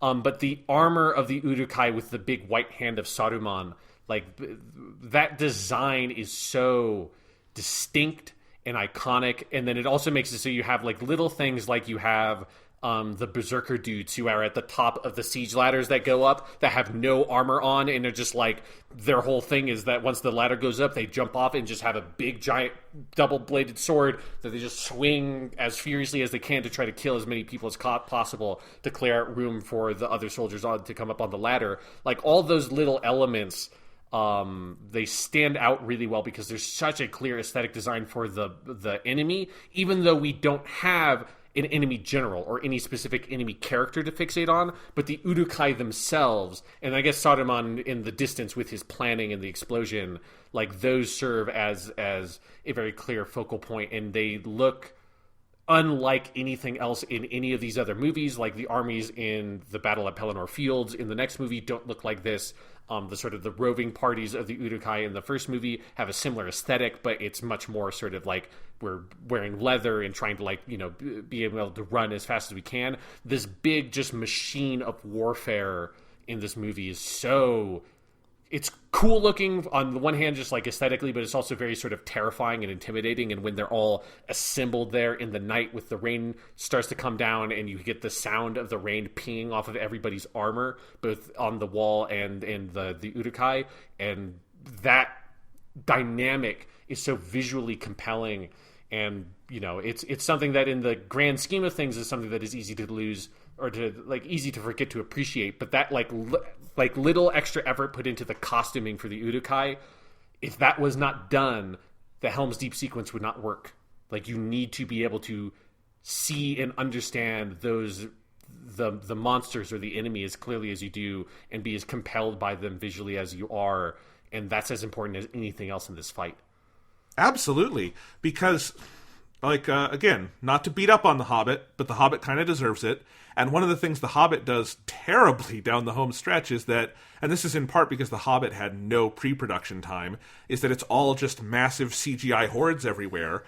Part of the thing about Lord of the Rings is they spent years working on these movies in pre-production and then production and post and everything, and they had time to build all of these, to construct all of these costumes and clearly design all of this so that you can have hundreds of extras. And I think all the Urukai were like big Maori dudes who, like, the whole thing where they are doing the big, like, they're pounding on their chests before the battle, that's all the Maori extras came up with that on the day. Like, it was an improvisation, which I think is awesome. And you could get all these costumes ready for all these people, and if you're physically making all of that, you kind of have to think about all of that. One of the problems, I think, with modern CGI over-reliance is it lets you be kind of lazy in terms of, like, we'll figure that out later. And if you figure that out later, you don't have time to be really thoughtful about it. And that's part of the physicality of this scene that works so well. We forgot to mention, by the way, Saruman in this movie. Love everything Christopher Lee does. And the scene where Wormtongue comes back and then Saruman goes out on the tower and looks out over the giant armies that he has constructed and gives the big, Hitler-esque speech is such an amazing scene visually. And I love Christopher Lee's voice in it. And the tracking shot where it follows him out from Orthanc onto the balcony, and it's his hair blowing in the wind, and they actually made a poster out of this for the movie. It's such a fucking good shot. I can't believe they pulled it off. It's amazing. And I think there's a big matte painting in that scene, too. I love it. Absolutely, yeah. And that's your first look at the whole army assembled. Yes. Very good.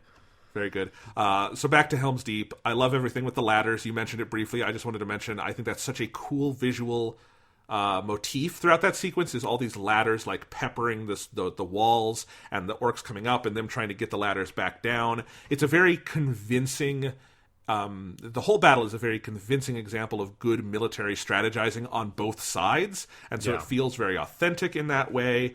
It's just the back and forth of it is very, very good. And again, we probably don't have all that much to say. There's not a lot new you can say about how good Helm's Deep is, but I think you hit the nail on the head. Also think about all those design elements. Absolutely. Yeah, and one of those design elements is you have the first wave of ladders that go up on the sort of sidewall that they eventually explode, and then they have the second wave of ladders that go up to the keep that are extra big. And I love they have little like iron hooks at the end that when the ladder hits the wall, they fall and like lock into place. And like that's such a good little, like the sound design on that is so crisp and chunky. It's like, yes. And like that, all that stuff reminds me of playing the Two Towers and the Return of the King. I think they both do this scene. The Return of the King does it at the beginning, and the Two Towers does it at the end. But the EA action games that they did, which are really good, like for what they are, like they're licensed games, but they're really well made. Like they do a really good job of doing that element of like the ladders coming up and you fighting guys and having to kick the ladders down, and that sound effect is, I'm pretty sure, is in that game, and it's like very distinctive to me. But yeah, like all those little tiny elements of the sound design, the aesthetic design, all those things come together to give that whole effect of the battle. But yeah, it's like all like and the most important thing is the pacing and the clarity. Like they know when to move on from a point. They know, like in my head, the wall blows up near the end of that battle, but then of course it's like, no, like that's the end of the first phase of the battle, and that makes sense. But they know how to build those little climaxes in there like that. So that in my memory, it's like, yeah, that's a huge moment when they blew up that wall. That must be the end of the fight. It's like, no, that's like the beginning of it, really. Well, and just to trace how many good things are happening, let's take a couple actions right there. So you have they're fighting on the walls, and then Aragorn notices this crazy orc dude who has been given the role of like being like he's the Olympic flame runner. Yes. And he's got this big torch and he's running and he looks really weird. And Aragorn's like, Legolas, kill him now. And Legolas is shooting arrows, and the dude is like almost dying, and then he like throws himself with his last ounce of strength and blows up the wall. Everybody falls down. Aragorn is there, and he's having to figure out how he's going to sortie with these guys, and then Gimli is like, Aragorn! And he jumps off from the wall in front of him to stop, like, the invading horde, and he's, like, fighting, and then Gimli gets crushed down into the water. Once Gimli is down, Aragorn takes all the elves and, like, has them all fire their arrows, and they do a big volley, and then Aragorn pulls his sword, and they all run and rush, and then Gimli gets up, and you now have a big pitch battle going on. And it's just, like, again, the, like, progression of every moment, every movement is something cool and meaty and like moves the battle forward. There's no fat on this battle. Yes. And then you have Legolas skateboarding down the stairs with his shield and shooting dudes with the arrow, which I've gone through many phases of my life where I thought like, that's very cool. And I'm like, that's kind of dumb. I think it's cool again. It's come all the way around for me. I like it a lot. Totally. I think it's fucking awesome. He's like, okay, I'm up here. I want to be down there with my friends. Let me put this shield on my legs, and I'm just going to skateboard down this fucking thing while I'm firing arrows. It's awesome. It's always been awesome. And I'm sad I probably also went through that dumb phase where I thought it was dumb. But no, it's awesome. I mean, I think the thing that really sort of seals it as being awesome is that at the end, he kicks off and then the shield goes flying and impales into an Urukai. It's like, okay, that's what makes it very good. Like, other than that, it would just be too cheesy. Now it's very cool. Because the shield killed someone also. It's great. Absolutely. All right. And then the way the whole battle climaxes with they're pushed back, they've retreated, and Aragorn and Theoden decide to ride out together, and they will do one final ride. Ride out with me. Oh, God, I love it. So it's just one of those, it's kind of like at the end with Boromir saying, you know, my brother, my captain, my king. Yeah. It's just one of those, like, ultimate dude moments in a movie. I don't know how else to say it, but it's like these two guys being like, yes, we will ride out together. They will sing songs of this day. it's big mythological stuff that you assume. I don't know if Tolkien would love all the histrionics of the Helm's Deep battle, but I think he would approve of that moment. Well, because there's the moment where Theoden says, the helm of Hammerhand will like ring again in the deep, and then the horn of Hammerhand will ring in the deep, and then Gimli's like, yes, and then Gimli goes running up to blow on the horn. I love the horn. That's such a good moment. Yep, I love them riding out. I love how they're riding out and just the orcs are just falling off of the bridge as they're running down that. And then you have Gandalf, look to me in the east on the morning of the fifth day. And Gandalf is there and he brings Eomer and the Rohirrim. And it's kind of a Deus Ex Machina ending, but it's like so well established and the heroes have to go through so much. And again, it's also just good military strategy to have an extra, assembly over here that's going to come in at the end when you've got the orcs cornered, and they finish the battle, and it's very good. Yeah, and it's that little extra touch of he comes in at the dawn from the east, and he's riding down the hill, so the sun peaks over the hill right when the riders are colliding with the pikemen, and so the pikemen are blinded and aren't doing the job properly. And like that little extra touch, which that feels like that's the right Tolkien amount of like, did Gandalf use magic stuff to put a little extra juice on that glare, or is that just the way? Like, I like that the magic in Lord of the Rings is the best when it's in that space of where it's like, is Gandalf just very smart, or is he doing something extra, and like putting an illusion or something on them? But yeah, absolutely, like all that element of the conclusion sort of brings that together, and I love that bit. It's just a great like jump up in your theater seats, like fucking yes, the last ride of the Rohirrim, and then Gandalf coming in. It's just like all-time great climax to a battle. Absolutely, and then you're also intercutting with everything in Isengard, with Treebeard and the Ents going to war, which is so cool, and I love watching all the Ents do battle in Isengard, and they pull out the rocks from the dam, and the water comes in, and then there's I love that Peter Jackson put this visual gag in here where earlier in the battle you see one Ent get lit on fire and he's running around, and then later when the water is coming in, all the Ents are standing there triumphantly, and that dude runs into the frame and bends down so he can get the fire off of him by dunking into the water. I have to imagine they went back and forth for weeks of do we put that in? Do we keep that out? It's so good. No, we're putting it in. It's so good. It's perfect. Yeah, it's that little extra touch. It's that little extra magic you put on it to, the big, I always look for that guy. I'm always waiting for that guy in that sequence of where's the guy on fire? It's so good. It's such a good moment. Because I love all the extra Ent designs, too. You don't see them for long, but it's a cool, race of tree people. It feels like you could go make the whole Ent movie if you wanted, because they did all the work. But yes, and then also, this is also kind of inexplicably not in the theatrical cut. You have the other, set of trees that go and move to Helm's Deep, and then when the orcs run in there, that's how the orcs are destroyed. Yep. I love that. It's a great detail from the book, and I just want to read because it is such a good fucking paragraph. This is the end of the Helm's Deep chapter and the end of the battle. So this is, and the equivalent is, it's not Eomer in the book, it's Erkenbrand, who Gandalf has brought. But I just want to read this last paragraph because it's very good. This is on page 529. Erkenbrand, the riders shouted. Erkenbrand! Behold the White Rider, cried Aragorn. Gandalf is come again. Mithrandir, Mithrandir, said Legolas. This is wizardry indeed. Come, I would look on this forest ere the spell changes. The hosts of Isengard roared, swaying this way and that, turning from fear to fear. Again the horn sounded from the tower. Down through the breach of the dike charged the king's company. Down from the hills leaped Erkenbrand, lord of Westfold. Down leaped Shadowfax, like a deer that runs sure-footed in the mountains. The White Rider was upon them, and the terror of his coming filled the enemy with madness. The wild men fell on their faces before him. The orcs reeled and screamed and cast aside both sword and spear. Like a black smoke driven by a mounting wind, they fled. Wailing, they passed under the waiting shadow of the trees. And from that shadow, none ever came again. Tolkien is such a great fucking writer, Sean. Yeah. That's a great paragraph. And, they really capture the spirit of it in the movie, I think. Because Tolkien tends to do battles very briefly, but dense, like you kind of saw in that paragraph. And Peter Jackson is quite a bit more maximalist with it, because it is a film. But I think they're on the same page, at least about that scene.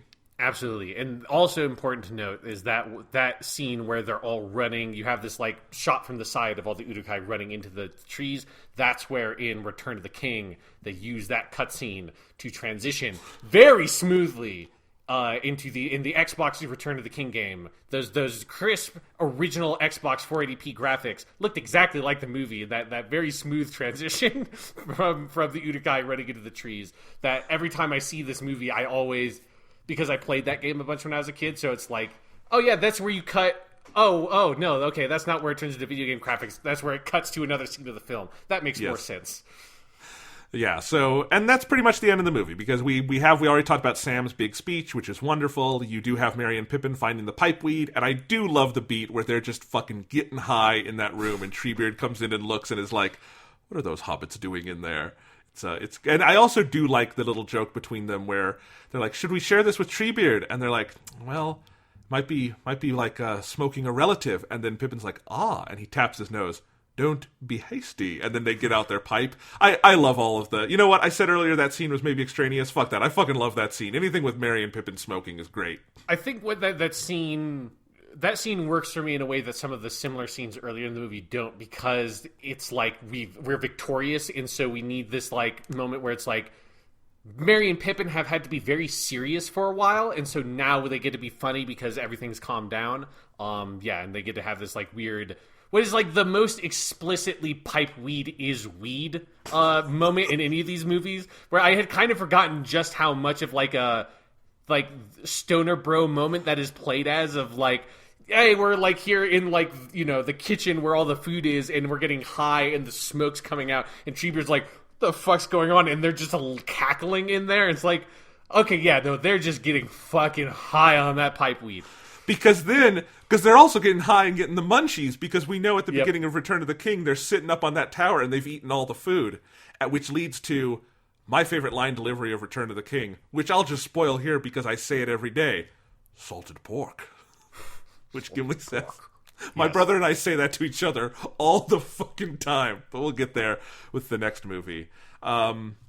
Anything else to say about The Lord of the Rings, The Two Towers?